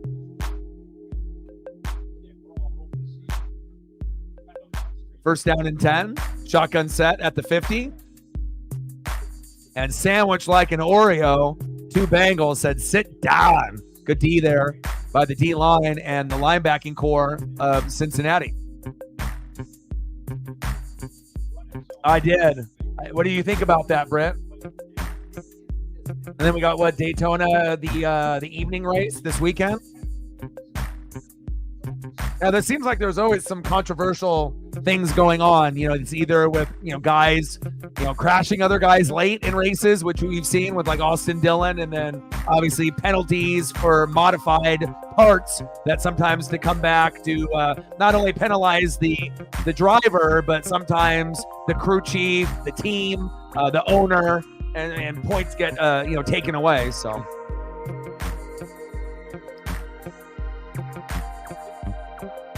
Burrow does. Yeah, I just got the good genes from my mom and my dad. Clean shaven. I gotta try to be as handsome as possible. But also too, it's like I'm kind of used to like shaving my head and my face pretty often because I don't like the stubble, and it's not like I'm gonna be like just kind of scruffy and whatnot. Like, I grew a beard like one time, which is probably hard to even imagine, but it didn't really come in full on one side. So then I kind of gave up on it and whatnot. But it's like, I don't know, when you get to a point where, when you have the stubble starting to come in, and whether it's on your face or on your head, it gets to that point where it kind of gets itchy and whatnot. And it like prevents me from sleeping comfortably with the pillow and whatnot. So a lot of times I try to, be so fresh and so clean. Third down. 7-7 Colts and Bengals. If you haven't smashed the like button yet, please do. Yes. Yeah, I was going to say it definitely helps Chase for sure.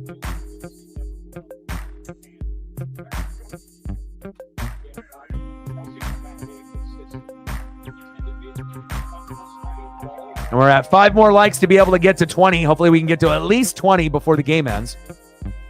Shotgun set. Ehlinger going deep. Trying to go back shoulder. Incomplete. No flags on the play. 4th down and 7. And we'll see what the Colts do here next.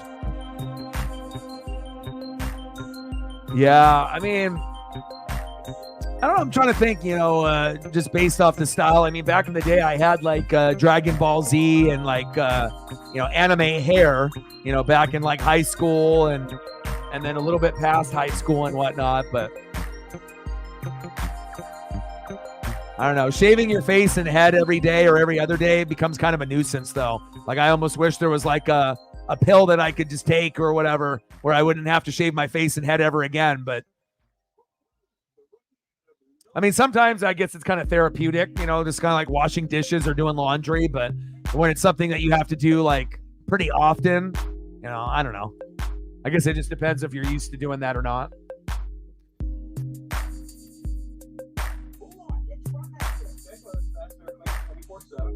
Jacob in the building. What's good? We need 3 more likes to get to 20. If you haven't smashed the like button yet, please do.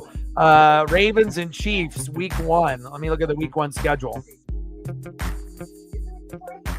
All right. Yeah, well, that's obviously the first game on Thursday. Absolutely, I'm doing that. I'll do a reaction video after the game is over or the following day.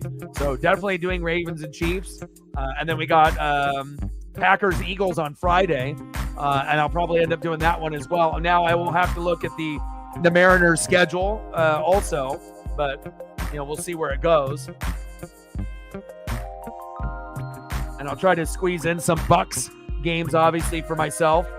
Commanders and Bucks at 1, and then we got Rams and Lions on Sunday, and then obviously Jets and Niners on Monday. So yeah, there might be 1, 2, 3, 4, the 4 games for sure, but I might even squeeze in that Commanders Buccaneers game, so that way I can check out Jaden Daniels and Baker go at it, and see if we can gain a few more Bucks fans on the channel, since we have more Panthers, Saints, and Falcons that support me. It's like, I don't know, there's not a lot of Bucks people on social media compared to some of the other teams that are out there, and the YouTube presence for Buccaneer football isn't as strong as some of the other teams' fan bases. So, but again, I watch every game, and I want to be able to see if we can find some of those, and if not, then we'll try to find some of the other NFL fans that are out there from other teams to be able to grow the brand. Man, I don't think I could, man. I could get the whole 5 o'clock shadow thing and whatnot. I definitely look more Asian when I have the beard and whatnot, but or if I did some kind of like Fu Manchu or like mustache, but I don't know. I just like being clean shaven. I just think it looks better on me. Some people look better with a mustache, goatee, or beard. But I'll probably, be clean shaven for, my whole life. $5 holla. Appreciate you. Stacks on stacks, racks on racks, little Cactus Jack bang bang, and that'll help towards Paisley's vet bill, which was about $125. Little spider bite, have to get the cone and put the medicine on her twice a day, and then there's like a Benadryl 50 milligrams that I have to give her also to make sure that it prevents the itching, but also makes her a little sleepy and drowsy. So we'll have to wear the cone for a week. But, I'll make sure I spend extra time with her while she's in this state, so that way that she doesn't feel sad or alone. So I'm always spending time with her. So first down and 10, 10-7 Colts, 10-7 Bears and Chiefs as well. Handoff up the middle. Gain of about 3 or 4 by the Bengals. Judah in the building. What's good? We're at 23, 77 to go. I wish that I still had like my long bangs and anime hair, because I went through different phases where it was like, black or brown or blonde, and I had like the anime hair, and then it was shaved on the sides, and I probably had like a 4 on the top, and then I would have the bangs like slicked back, or I had some crazy hair, man. It took a while to grow it out like that and whatnot, but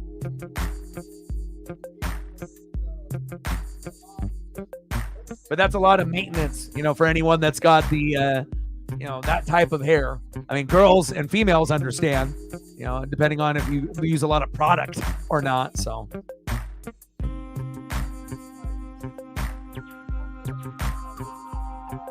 oh, big hit by the Chiefs there. Pass incomplete. Hicks. Wow. Hicks on defense, steal on offense for the Chiefs, making big plays. 10-7 Bears. Yeah, unless I get rich, and then you might see your boy with a wig. I don't think I would ever do a wig or like hair implants or anything like that. Some people look good, bald, and some people don't. It kind of depends on your head shape. But luckily for me, like, I got a good head shape. I've always had a good head shape. So, it's not really a big deal and whatnot. So, but some people can pull it off, right? And some people can't. But at least I got a decent head shape to pull it off. So, 3rd down and 8 for the Bears. Shotgun set. Plenty of time. Floater. And complete. 47 seconds left before halftime in that matchup. Good defense by the Chiefs. Shotgun set on 2nd down and 18. Going deep. Ooh. Jermaine Burton. 1st down. Bengals. Oh, there's a flag on the play. Burton with back-to-back catches. Upia on the defense. Penalty decline. 1st down, Bengals. Okay. Money. Nice catch.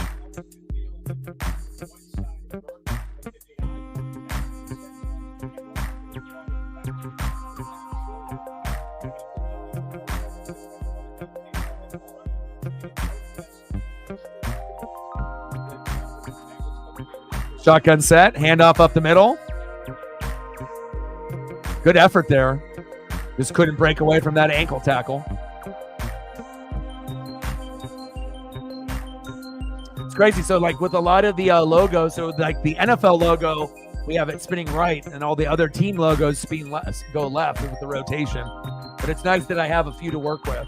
The NFL, and we got the Bengals, and we got the Colts. To add a little bit of flavor to the channel.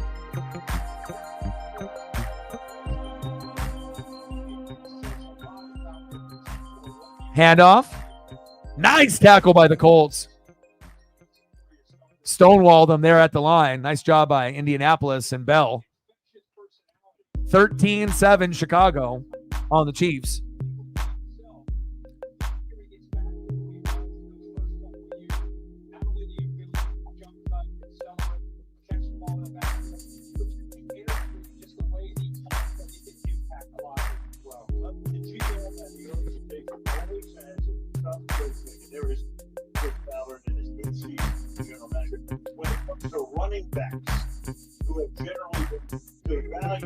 Shotgun set on 3rd down and 11. Pressure on the edge. Check down. What happened to my hands?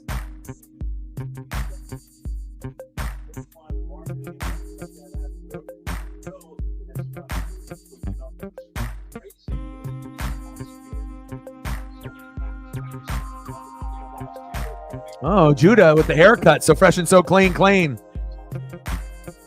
How are things been going for you and Britt's Boston Red Sox? I know you guys end up beating up the Astros a little bit and whatnot. How are things going for them lately? Since the Mariners series where you guys kind of beat us up. But at least Scott Service got let go today. So, you know, at least one piece of the puzzle we can kind of move on. What kind of photos do you want, Reflect? You got anything specifically like Seahawk-wise or anything that you want to see? I can throw up Dan Wilson, unless you want to throw up Scott and a little tribute for him. But Scott already knew the news from Rosenthal, like, you know, when we saw the news. And the thing is, sometimes with insiders like Schefter and Rosenthal, you know, from like NFL and MLB, sometimes they end up being wrong. You know, but a lot of times, depending on who it is, if it's someone that actually, interception by Chicago, the 30, the 20, the 10, the 5, touchdown, Bears. And they said, hey, we're about to go 4-0, baby. Wow. Sorry, I just got interrupted. It was on the screen there, so I had to call it. Wow. That isn't Patrick Mahomes. Stewart with the pick six. Wow, we got a pick six in the Colts game against AR, and then a pick six there on the Chiefs, but obviously not against Mahomes. So, wow. Got blasted too. What a pick six.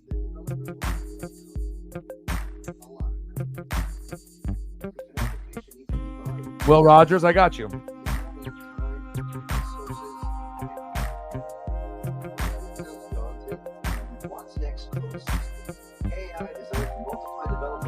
I've seen the Huskies' new helmets and jerseys and everything. Did I send you all the post about all those things? They have brand new hats, brand new jerseys, brand new helmets, and they've been coming out with a lot of stuff in the last couple days. I'm pretty sure. Normally, when I see anything Huskies, I send it to you. So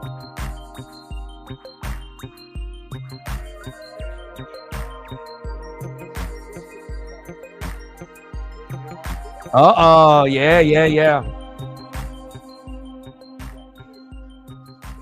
Hold on.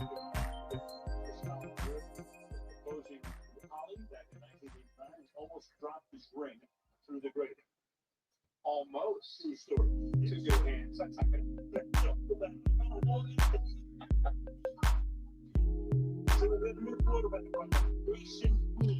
Jason Bean coming in. It should be Joe Flacco, damn it. But hopefully we'll get some more photos, obviously in more Husky gear.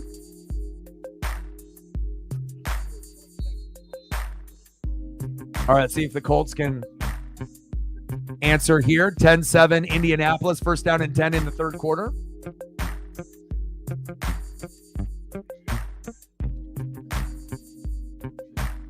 Yeah, I mean, I feel like the Red Sox and the Mets and the Mariners, it's like, you know, there's a lot of teams that are better than us, and we're just kind of floating right now, kind of going through the motions. Like, but at least we ended up firing our manager, and I'm not sure if that's going to change everything. You know, it might give us a short temporary spark, but again, we you know, things need to change other than Scott for us to be successful. So, but hopefully it'll spark a little bit, you know, the team up and give us a little bit of rah-rah, because we're going to need it. You know, we got Giants, Tampa Bay Rays, and the Angels, and all three of those series are winnable, but it all depends if we play, you know, like we did against the Dodgers against those teams, then we're going to lose all of those series. But if we can step it up a little bit, we might be able to win a couple of those series and get back on track. So,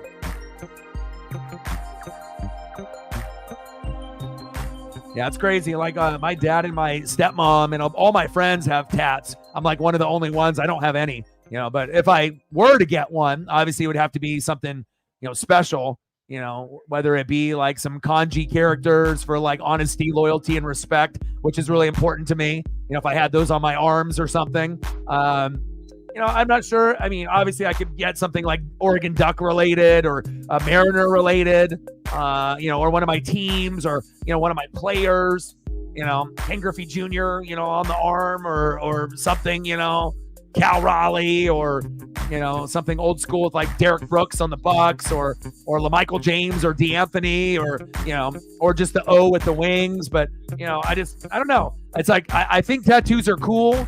I know they cost a lot of money and whatnot, but I don't know. You know, my dad is, you know, a Jerry Garcia deadhead hippie, so he's got a bunch. My stepmom's got a bunch. All my friends, you know, some of them are like one sleeve, two sleeve, like, you know.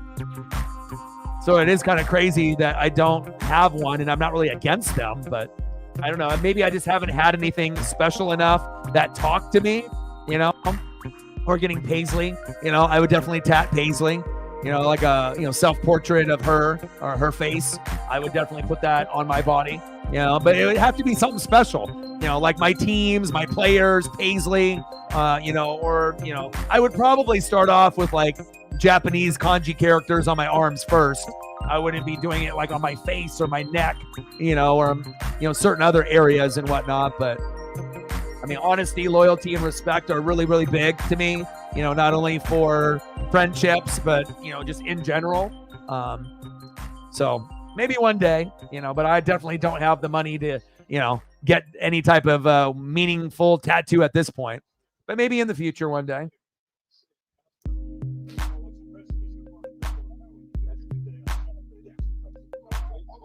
Brett with the forehead tattoo.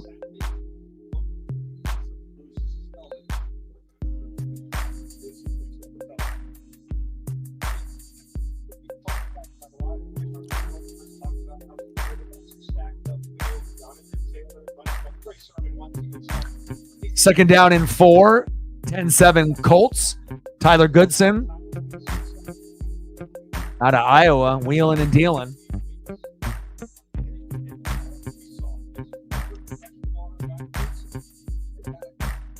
You can't marry Garver, Brett.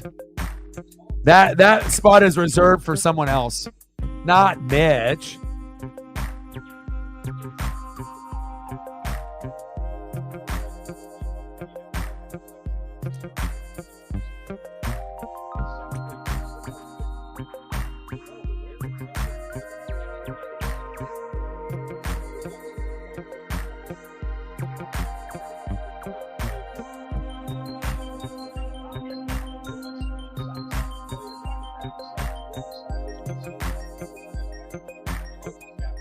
First down and 10. Shotgun set. Ehlinger. That's not him.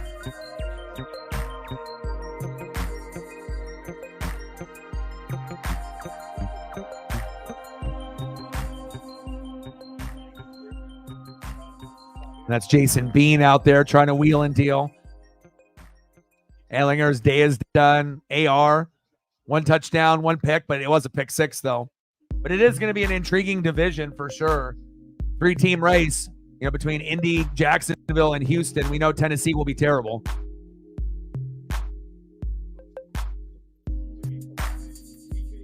Northwest Sports Fanatics tat, yeah. I mean, it's very special to me. I mean, obviously, you guys are very, very special to me. I mean, the 2 most important things, in my life right now are Paisley and obviously my dream. Obviously with the NWSF and this brand that, I pretty much had to build from the ground up and whatnot. But yeah, an NWSF tat would be something I definitely would put on my arm or somewhere. I appreciate that. You guys are very special to me too. And like I said, Bill, it starts off first as like fans, and then for some of us, we become friends. And then for a close few, we become family, an extended family, maybe not blood, but it's nice to be able to have those relationships. And I'll be honest, I'm closer to some of y'all on the channel than I am to people that are here in Oregon that I can see face to face. It's just, the time that's spent, and having those connections and those bonds and having some of those same and interests, like me and Brett, having that love for NASCAR and Chase Elliott. I don't have anyone else in my life that, has that kind of love for NASCAR and let alone love for the same favorite driver, and that's why our connection is a little bit stronger than some of the others, just that simple thing. So, and some of y'all, being Mariner fans or, being wrestling fans or NFL fans or college football fans or whatever it may be. Decent gain there from Bean. Close to 7-yard gain there by Bean. And it ain't Mr. Bean. No relation.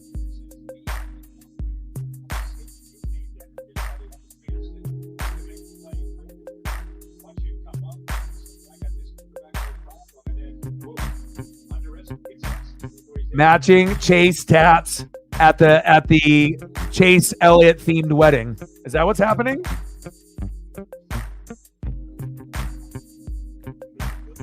Hell, if you did something like that, Chase would probably show up. You could probably tag him or the team with Hendrick. They'll be like, "Oh, we'll pay for it." All I know is that hopefully one day that finances will be better, that I'll be able to actually travel a little bit and be able to go to a few races, renting the RV or having someone else drive it and then just having it in the middle, of the track, sit on the top with the lawn chairs, with the drink and the food. I don't know. It's always something that I've always envisioned in my brain of being able to get done. Short game there by the Colts. Napa know-how. I'd have the Chase helmet with the, the whole fucking racing suit, die-cast cars, and fucking die-cast cake. Everything Napa know-how. Everything blue, yellow, and white.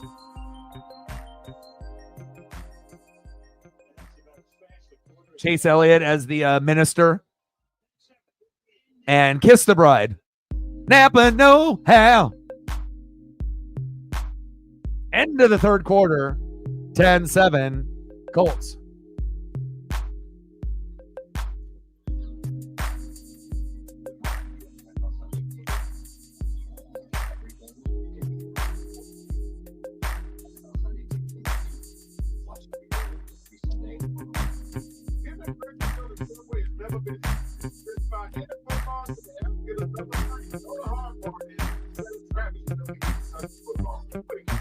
I gotta take a look to see what time the race is on this weekend. Britt's like, I already know. All right, where are we at?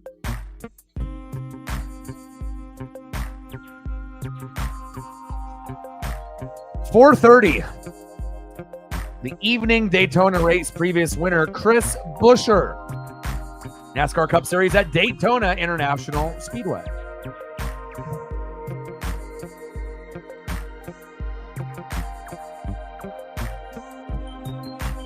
See if I can find any other photos here for you.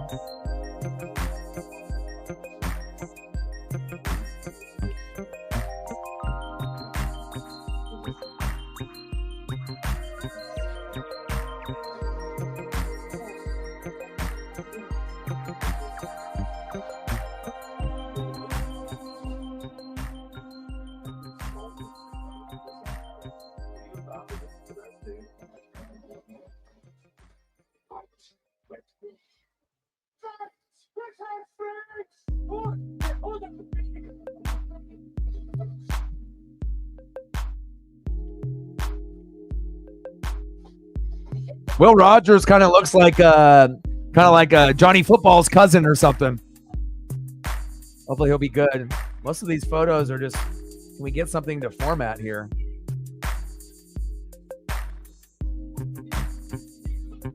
That last one was too blurry for my liking.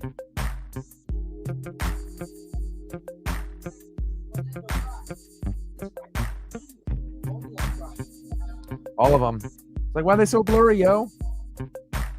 The resolution on them is too low. I mean, I need them like crispy like this. But once we end up getting a couple games in, the photographers will take more photos, and then there'll be more opportunities for some swaggy, husky photos. Like, sub, donate, comment, share. If you haven't smashed the like button yet, please do. Handoff by the Colts. And stonewalled and crushed back at the one and pushed back. Third down and goal. We got to get to at least 20 before the stream ends. Where are we at right now? One like away from 20. So if you haven't smashed the like button yet, there we go. And we got to 20. Now, if we can get to 25 or 30 before the game ends, that would be cool. But, whatever happens, happens.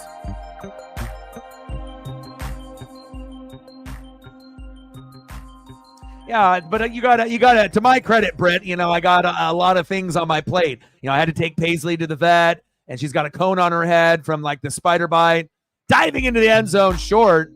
And, my focus has been on the Paisley pup.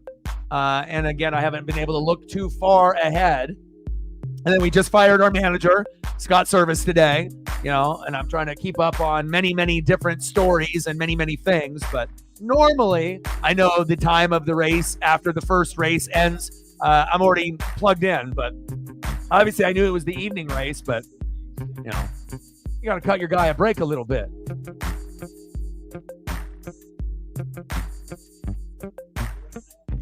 Super fan.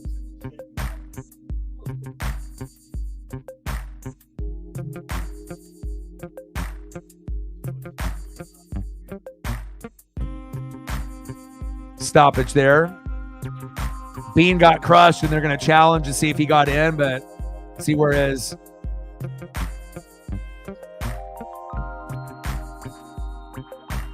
breaks the plane, though. Is that a touchdown?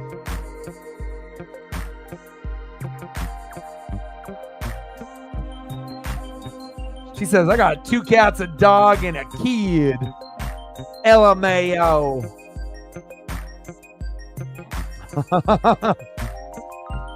Yeah. Well, like I said, I usually start, getting really, into what's going to be happening, obviously, with like the trucks and the Xfinity, and everything falls into place. Now, if I wasn't doing a channel full time with all these other things that I got to be reading and doing film study on, I probably would have known exactly what time it was a few days ago. So, but the number one thing is I'll be watching. That's really what we got to talk about. And obviously baseball will be wrapping up. NASCAR will be wrapping up. And then we'll have NFL, college football. And then the NHL will be starting off. And then we'll end up doing some Kraken as well. And, the only thing that we won't be doing a whole lot of is NBA and college basketball. But, I don't think that's going to hurt anybody's feelings. So.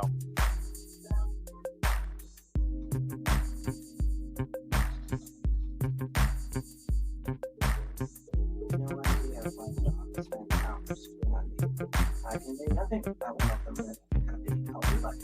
You know, maybe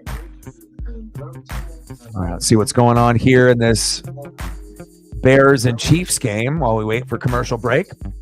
16-7 Colts as they're challenging to see if he actually got in. The ball did break the plane, but we'll see if they end up keeping that a touchdown or not.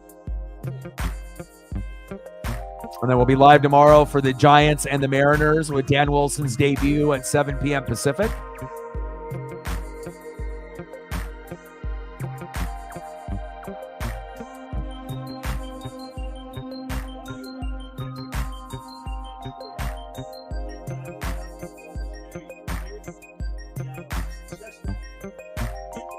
Touchdown, Colts. There we go. Knee wasn't down. Ball across the plane. Nice job by Mr. Beam. I see you, Jason. Nice job. Now he's in the tent because he got fucking blasted, but...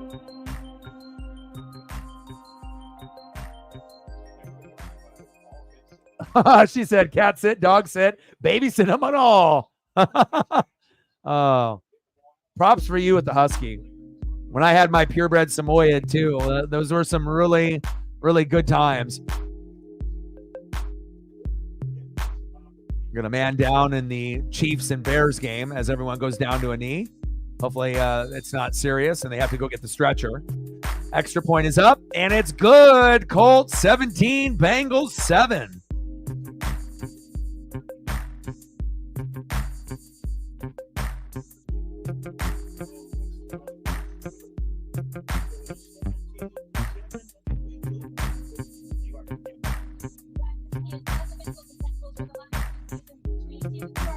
So I've been watching a lot reflect, with the Bucs, not only in the preseason games, but in the practices, obviously anything that they're able to show video-wise. Dude, Baker and the quarterbacks have a very good connection, but specifically Baker with Jaden McMillan. And I feel that, he has an easy time getting behind the DBs. Like, there might be something really cooking there. I mean, we got Bucky Irving from the Ducks. And he'll be a solid RB2 that they will use a lot with Rachaad White. But McMillan, I'm not surprised because I obviously watched, Washington, for the last couple years, and every year, I'm always watching the rivals of the Ducks very closely, and he's been fitting in with that team. I mean, yes, we have Evans and we have Godwin, but McMillan has a very strong chance of being like the number 3 or the number 4 and really making an impact with the team. So I'm very excited to be able to get these Huskies and Ducks out there on the field to be able to see if we can hang on and hold off on the Falcons and Saints. So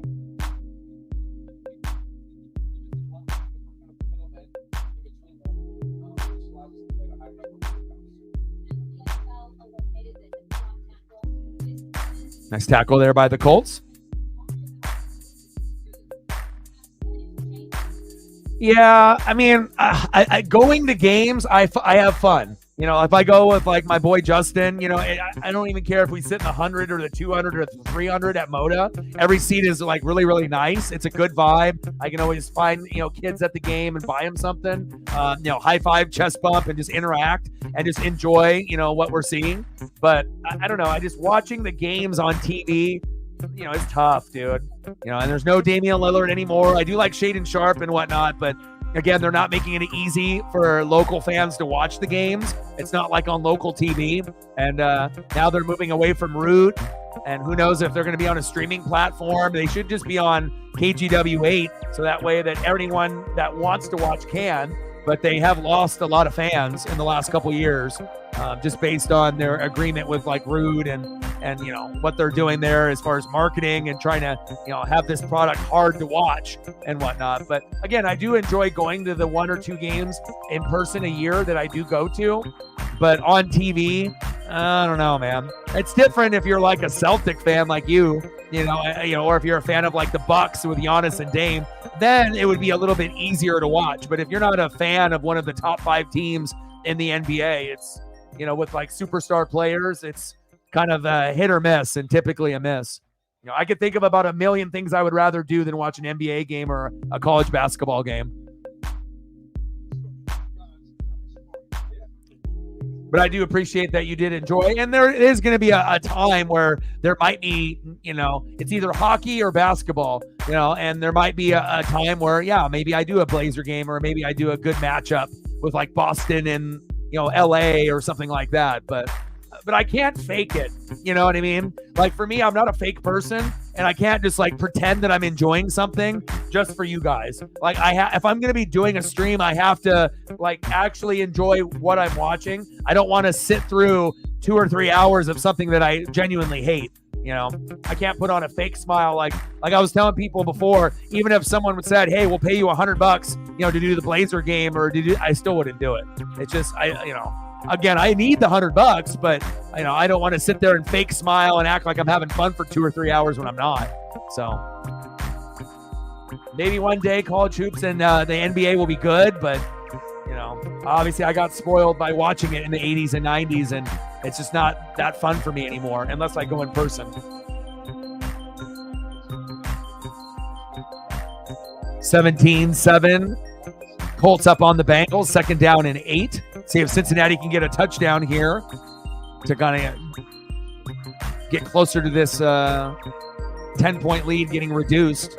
Steps up in the pocket, run, go, go, go. Nice pump fake. There, he fumbled it. Oh, he coughed it up. Go, go, go, go, go, go, go. There we go. 1st down, Colts. That's tough. One play after another. Bengals have not looked very good in preseason. And I get it. You're not getting a lot of Joe Burrow. And again, sometimes you're going to go 0 for 4 or 1 for 3 or 0 for 3 in preseason. But you want your backups to play well. And a good idea at first until you got fucking blasted right there. And the Colts recover the fumble.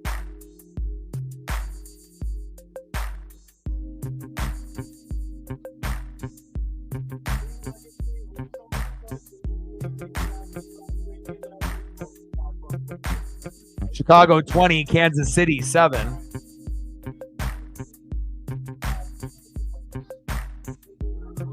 And then the game is delayed right now.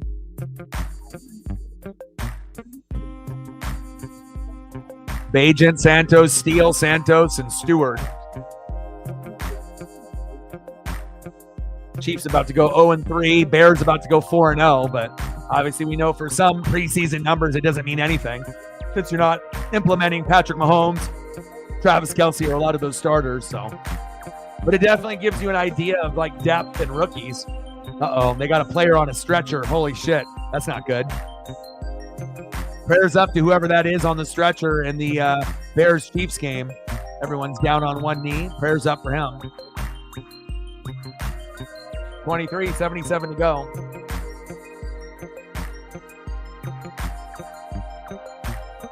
Creed Humphrey, now the highest paid center in football. Seahawks should have drafted him. Me and Reflect know that. Seattle Mariners fire Scott Service. Jahan Dotson going to the Eagles from the Commanders. Iowa suspends Ferentz, an assistant, for the 2022 violation. And I can't wait for the Giants and the Mariners tomorrow.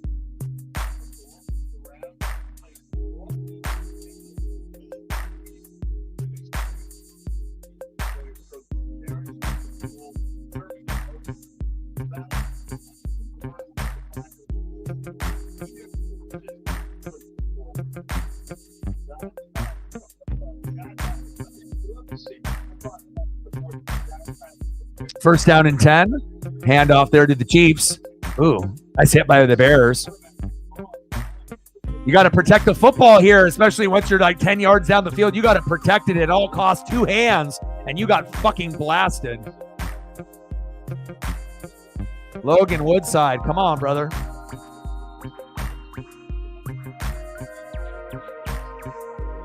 So what are the things that he gives you pushback on, Brett? Does he play like a lot of video games? Is he playing games on like a cell phone? Is there certain things that he's not willing to compromise with you and that the attitude comes out? Or is it just like telling him to do the regular chores and go to bed and there's like pushback on just the regular stuff? First down, Colts.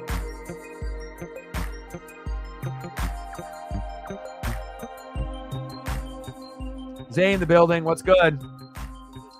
Was really hoping that we were going to get Joe Burrow for at least a quarter or two, but that's kind of the reason why I was doing this game, to see AR for a quarter or two and Burrow. But, you know, they want to make sure Burrow is healthy going into the season.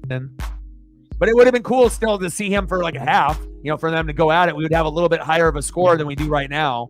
But pretty similar score between the Bears and Chiefs in this matchup, but this game has been a little bit better. Sweet. Wrapped around the finger, and then boom, manipulation. Give me this. I need this. No, I'm not going to bed. Buy me this.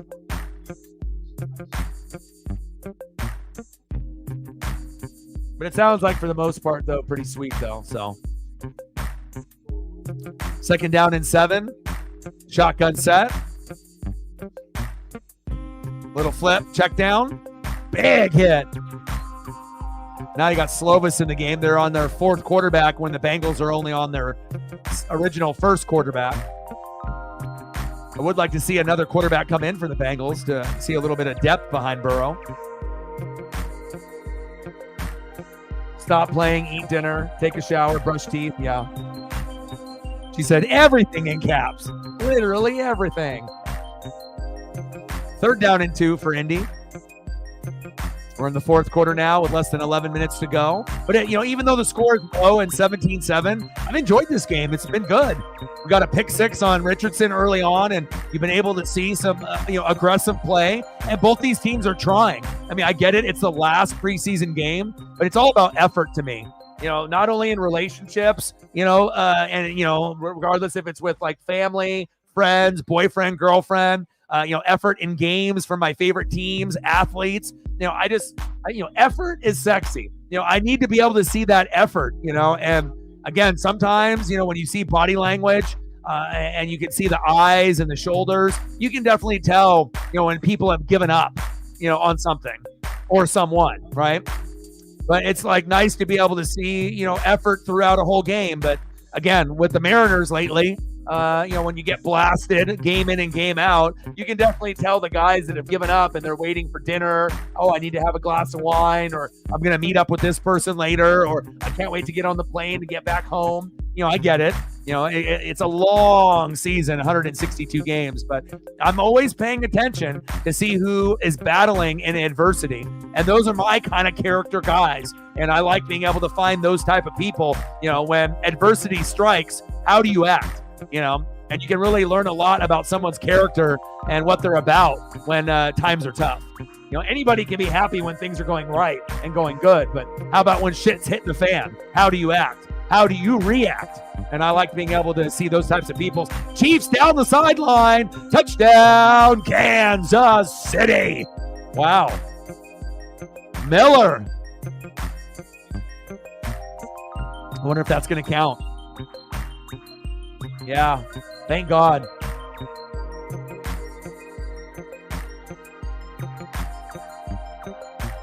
Oh, sneaking the laptop under the covers, but then you can see the light on from the laptop.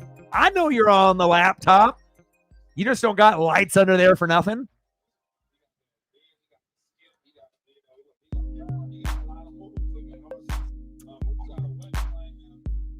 Chris in the building, what's good? I mean, you got the AR, pick 6, but since then it's been a little quiet. Hopefully the Bengals can make a few more plays before the game ends. Field goal is up, and it's good. 27 Colts.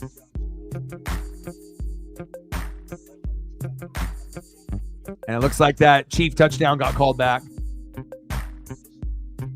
All right, we got 8:33 left, 20-7. Hopefully the Bengals, for their sake, can get it to at least 10, but I would love to get another touchdown and get a touchdown by the offense. I mean, we've seen the defense make some plays, but the offense, obviously, we know this is not Joe Burrow and Logan Woodside, but I am a little concerned with Cincinnati only playing one quarterback in preseason game number 3. Who else is on the roster for Cincinnati in the quarterback room besides Burrow and Woodside?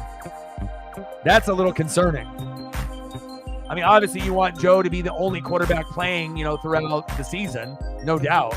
But only playing one in the last preseason game, that's a little weird. So you want to be able to kind of take a look on what you got available there. At least most teams do, so.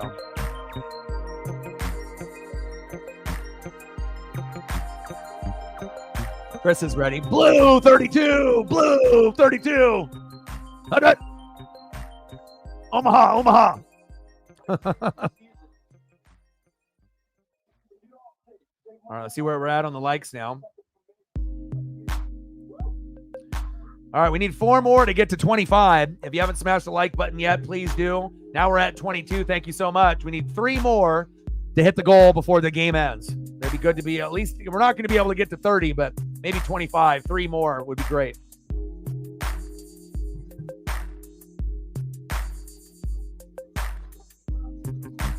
No, we've had Richardson, Mr. Bean, Jason Bean, Sam Ehlinger, and then Slovis, and then we've only had Logan Woodside for Cincinnati tonight. That's it. That is it.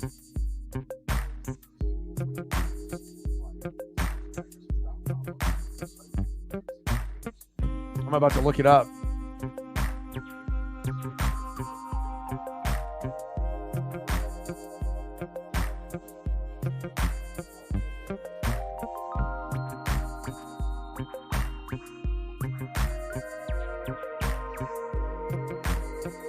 Jake Browning.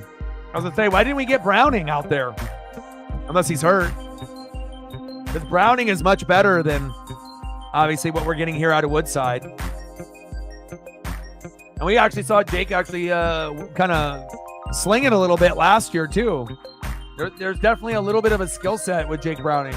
We saw him at UW, and he might not be able to be good enough to be a starter, but he showed enough where, he's a pretty solid backup. 27, Bears on the Chiefs. 10 minutes left in the third, and we're at less than 8:30 to go. Oh, nice run there by Burgess. Good field position. There we go, Cincy.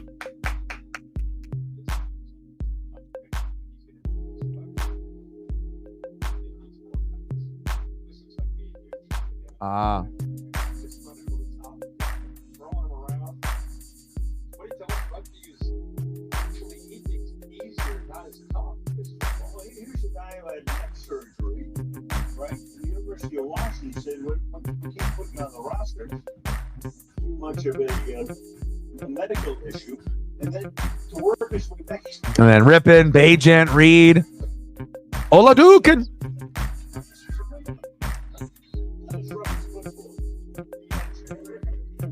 Nice catch. Latu's a stud. He said, half my hair blonde, half my hair brown. Latu's going to be a beast. He already is a beast. Wouldn't be shocked one bit if he ends up winning a Defensive Rookie of the Year.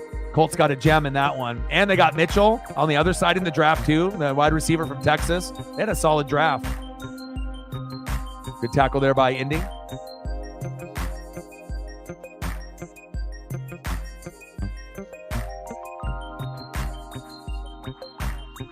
Yeah, that's why watching some of these preseason games and looking at rosters, there's some players that have moved to different teams. You're like, whoa, oh, like Jameis Winston's on the Browns. Whoa, oh, Jimmy's there. But obviously Reid has moved on, and now it's Gardner Minshew and obviously with Aiden.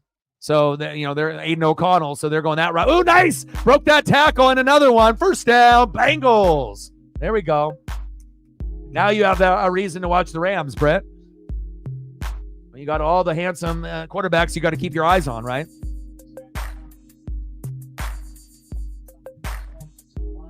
Yeah, ridiculous. Ridiculous. And I love defense. It's my favorite. So anytime I see a defensive linebacker or safety, that's the first thing that I notice. But then also, corners, D tackles, nose tackles, D ends. I love being able to see that effort on that side of the ball. First down and 10. See if Cincy can punch this in for a touchdown. Screen pass. Down the sideline. Good stiff arm there.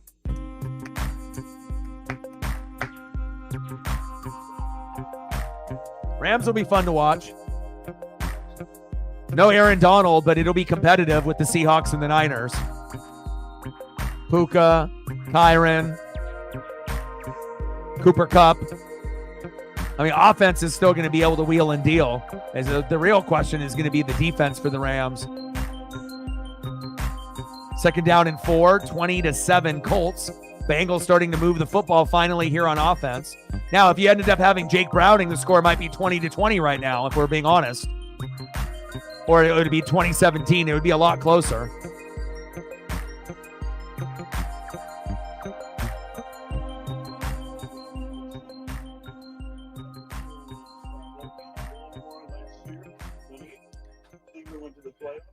Stafford, McVay. It's not just coach, it's Sean McVay. Come on, Britt. She said, I'm moving to LA. Well, good. Then you'd be closer to me in Oregon.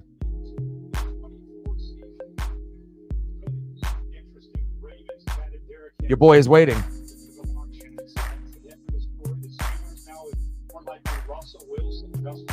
5 minutes to go. 20-7 Indianapolis. And Bears with a touchdown. Wow, Bears are beating the brakes out for the Chiefs. Wide open. Touchdown, Bears. Unbelievable. They're beating the brakes off of them.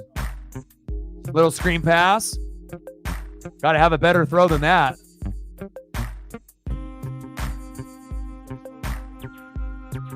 But hopefully for Chicago and their fan base, Caleb will not have as many turnovers as Justin Fields, and maybe they'll get 3rd place, in the division this year, and Minnesota will be last.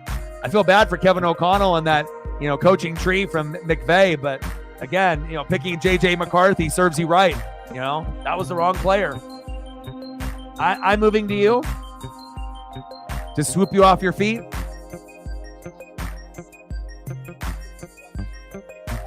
Third down and 7. Going deep. Got a man. Touchdown. Bengals. What a throw. What a catch. Wow, that was pretty. One day, Britt, one day. And then we can watch NASCAR races together. Napa know-how. No jam at the line. That was the problem there. Right over the shoulder, and that was fucking beautiful. Great throw, great catch, out of position. Got the feet down.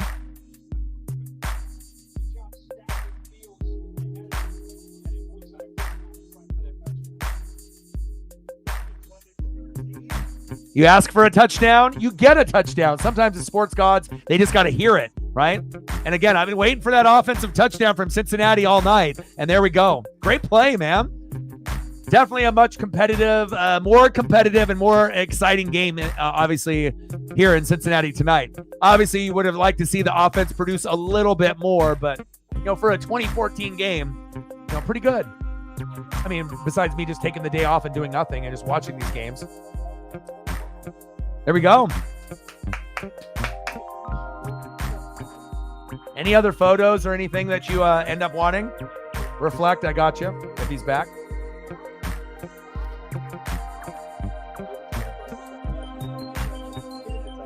We're at 23, 77 to go. But I can definitely tell with Paisley, with the medicine, that she's a little more sleepy and lethargic and whatnot. And I hate seeing her with the cone, but at least it's only going to be for a week. But I'm going to make sure that we still get outside, and, it'll probably be 20-minute walks at a time instead of, having to do the regular 30 to 45, which is not really ideal for me, but I want to make sure that, she is okay. So. At Welch's Fruit Snacks, we are so serious about whole fruit that we hired CFO. Fruit-flavored snacks. What's wrong with these people? There's barely any fruit in there. Now, all the fruit is Gordon Ramsay. Master Chef Generations has been good. They got the baby boomers versus Gen Z, Gen X, all the different millennials. it's kind of interesting too to be able to see like the OGs, like, you know, the grandmas and grandpas, as well as some of the younger generation that grew up with TikTok recipes and, you know, getting shit off their phone. And you can definitely see a good skill set from some of the young people and some of the older people and the people in between. Highly recommend, you know, if you're looking to watch, you know, anything food related. Obviously you can go to Food Network and, you know, some of those others as well, but Gordon Ramsay always puts out great shows. Just be careful watching them when you're hungry, because you end up eating a cereal or like a PB&J and they're, you know, making like filet mignon. So, you know, watch accordingly. I did. He's had that hairstyle for a couple weeks. He's you know, pulling off the little M&M, and I kind of like it. You know, it's something new, something fresh. You know, it's the first time in a couple years that he's been healthy going into the season, and it kind of feels like a little bit of a different type of Bengals roster. But I am still concerned about the Joe Mixon departure. You know, but other than that, and also the Jamar Chase contract and him possibly holding out. But, you know, as far as Joe Burrow is concerned, I think he's going to have a good year as long as he doesn't get hurt. Now I got Notre Dame, Ian Book coming in for the Chiefs. It's a little too late for that, though. Colts with the return. Oh, nice return. 2014 with 4 minutes to go. I mean, obviously it's not, you know, like a normal look for Joe Burrow, but I don't think Joe Burrow really gives a fuck about, you know, what anyone thinks about him. You know, if he got his regular hairstyle with gel in it and, you know, he's got it combed this certain way. I mean, Joe Burrow's got all the swag. He's the Tiger King. Joe Burrow could literally shave his head and it wouldn't matter. You know, he wants to have a faux hawk, a mohawk. He wants to dye his hair orange. You know, I don't think anyone would really care, man. You know, Joe Burrow is the epitome of cool. Shotgun set. Handoff up the middle. Nice juke there. And dumped on his ass by the Bengals. Less than 4 minutes to go here in the fourth quarter. Yeah, it definitely gives you Eminem vibes.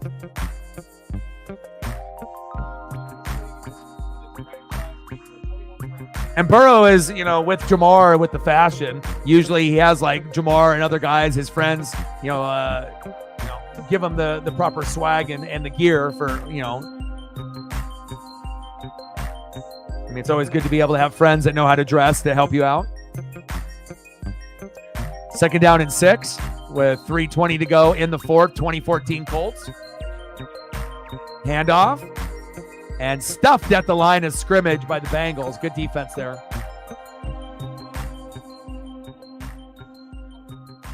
Definitely old school Eminem. 116 unit neighborhood for adults with intellectual and developmental disabilities. So it's really going to be special. I'm really excited about it. Great. Nice tackle on 3rd and 8 by the Bears. 27-7 Chicago. But no Caleb Williams. And if he would have played, you know, maybe I would have done that particular matchup, but I am glad that we did this one instead. Got to see at least some starters with AR. Pressure by the Bengals. Nice catch. 1st down. Colts, move the chains.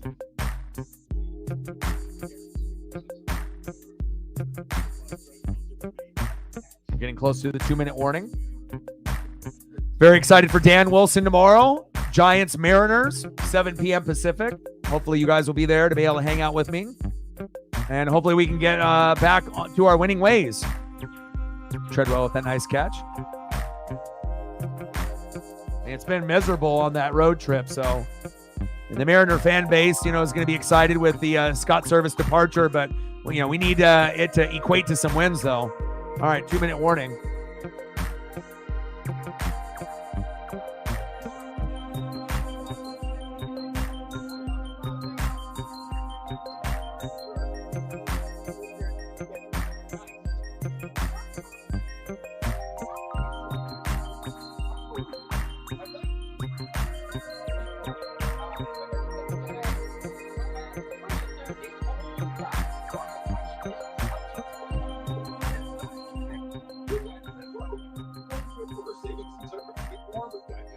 With multi-view on an NFL Sunday Ticket, you can watch up to 4 live games at once, which means keeping up with your fantasy team is no longer a fantasy.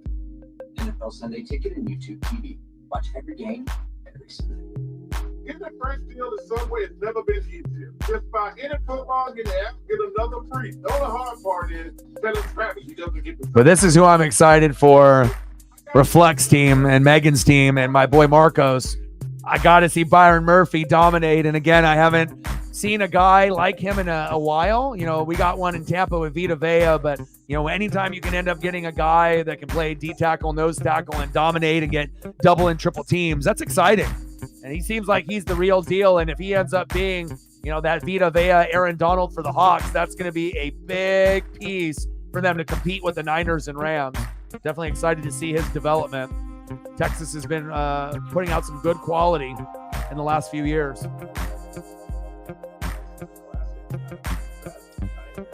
We're 8 subs away from 20,400.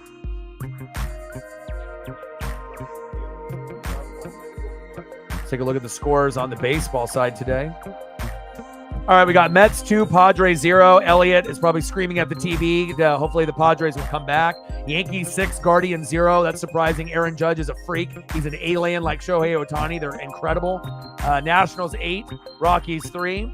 Cardinals 3, Brewers 0. So obviously Sarah and John are happy. Cubs 10, Tigers 2. MSU is not happy. Athletics 3, Rays 1. Pirates 7, Reds 0. Blue Jays 5, Angels 3. Astros 6, Orioles 0. Come on, Orioles, help us out. And then Braves 3, Phillies 2. And I was actually considering doing that game on the baseball side.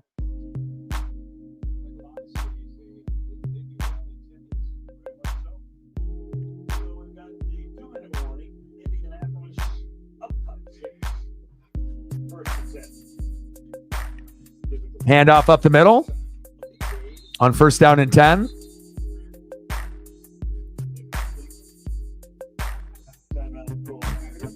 Timeout called. 27-7 Bears in the third quarter. Less than 4 minutes to go. Jaden Daniels and Bo Nix named starters. You should see some good action out of both of them. You know, obviously I thought with J.J. McCarthy and Drake May that they would be able to make some big throws, but they would struggle a little bit more. And then obviously we got to wait for Kirk Cousins to either get hurt or just the natural progression and transition from Cousins to Michael Penix Jr. on Atlanta. But it should be pretty exciting. You're going to get at least a couple quarterbacks that should ball out, and as well as Caleb Williams as well. So, but Caleb and Bo and Jaden, you know, it'll be exciting. Though the NFL will definitely be promoting those guys, and then once Michael gets his chance to get out there, they'll be promoting him as well. Second down and 7. Handoff up the middle. Big pop. Helmet goes flying. Wow. That was the hit of the night. Someone call 911. Wow. Oh, my God. That should have been on NFL Blitz. Jules with the helmet popping hit. My God. Pow. Right in the back of the neck, and there goes the helmet 5 feet away from the player. What a hit. All right, Cincy. Cincy ain't giving up. That's the kind of effort I like seeing. Holy shit. Down by 6 with a game that doesn't really mean a whole lot in preseason, and you're going to have not just a decleating hit, but you're going to knock the helmet off? Wow. That was awesome. I definitely made the right choice by doing this one over the 27-7 shellacking against the Chiefs. 3rd and 4. Handoff up the middle. Uh-oh. Go, go, go. He's running away. Touchdown, Colts. And that is the nail in the coffin. Felton with the touchdown, and that is game. Wow. What a run by the Colts.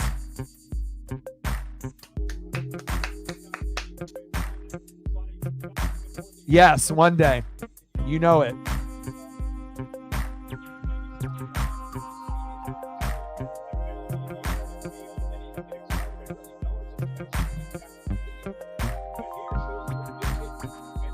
What vision and speed there by Indy. Wow, incredible. They got a nice running back room in Indianapolis. That's why I like watching some of these preseason games where, you know, in the win column and the loss column, it may not matter, but I like being able to see rookie and backup development to see how they play when their number is called.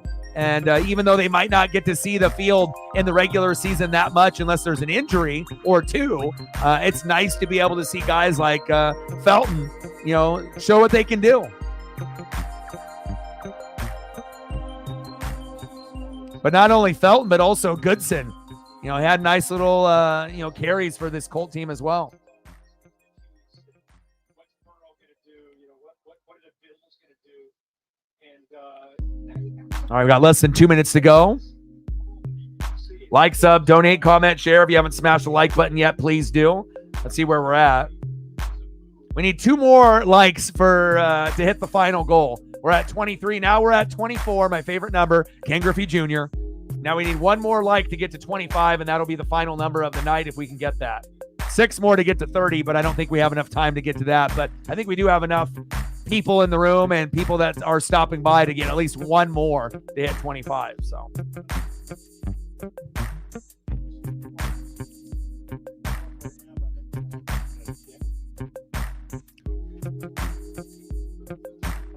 Ooh, big hit.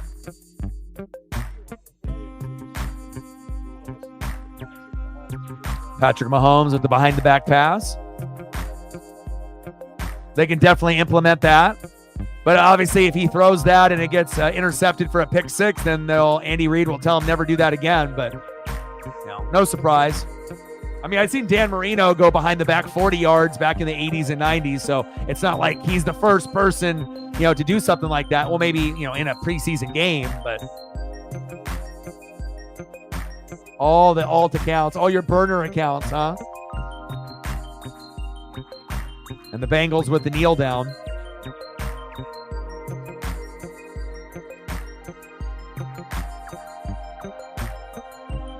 I appreciate you, Brett. One day, the miles that separate us will be, it won't be an issue. We'll be closer together. be able to kind of catch your breath here for the next couple of weeks. Ready on September 12th in Miami. 2nd down and 11. It looks like they're just conceding the game at this point since the Colts scored that touchdown, which is understandable. Another knee. And then we'll get 1 more, and then the game will be officially over. Then I got to take care of Paisley, make sure that she's okay. But thank you to everyone that came through to drop a like, to comment, to share any type of stories that they got going on today. All the donos as well. I appreciate that. And then again, we'll be live tomorrow for the Giants and the Mariners.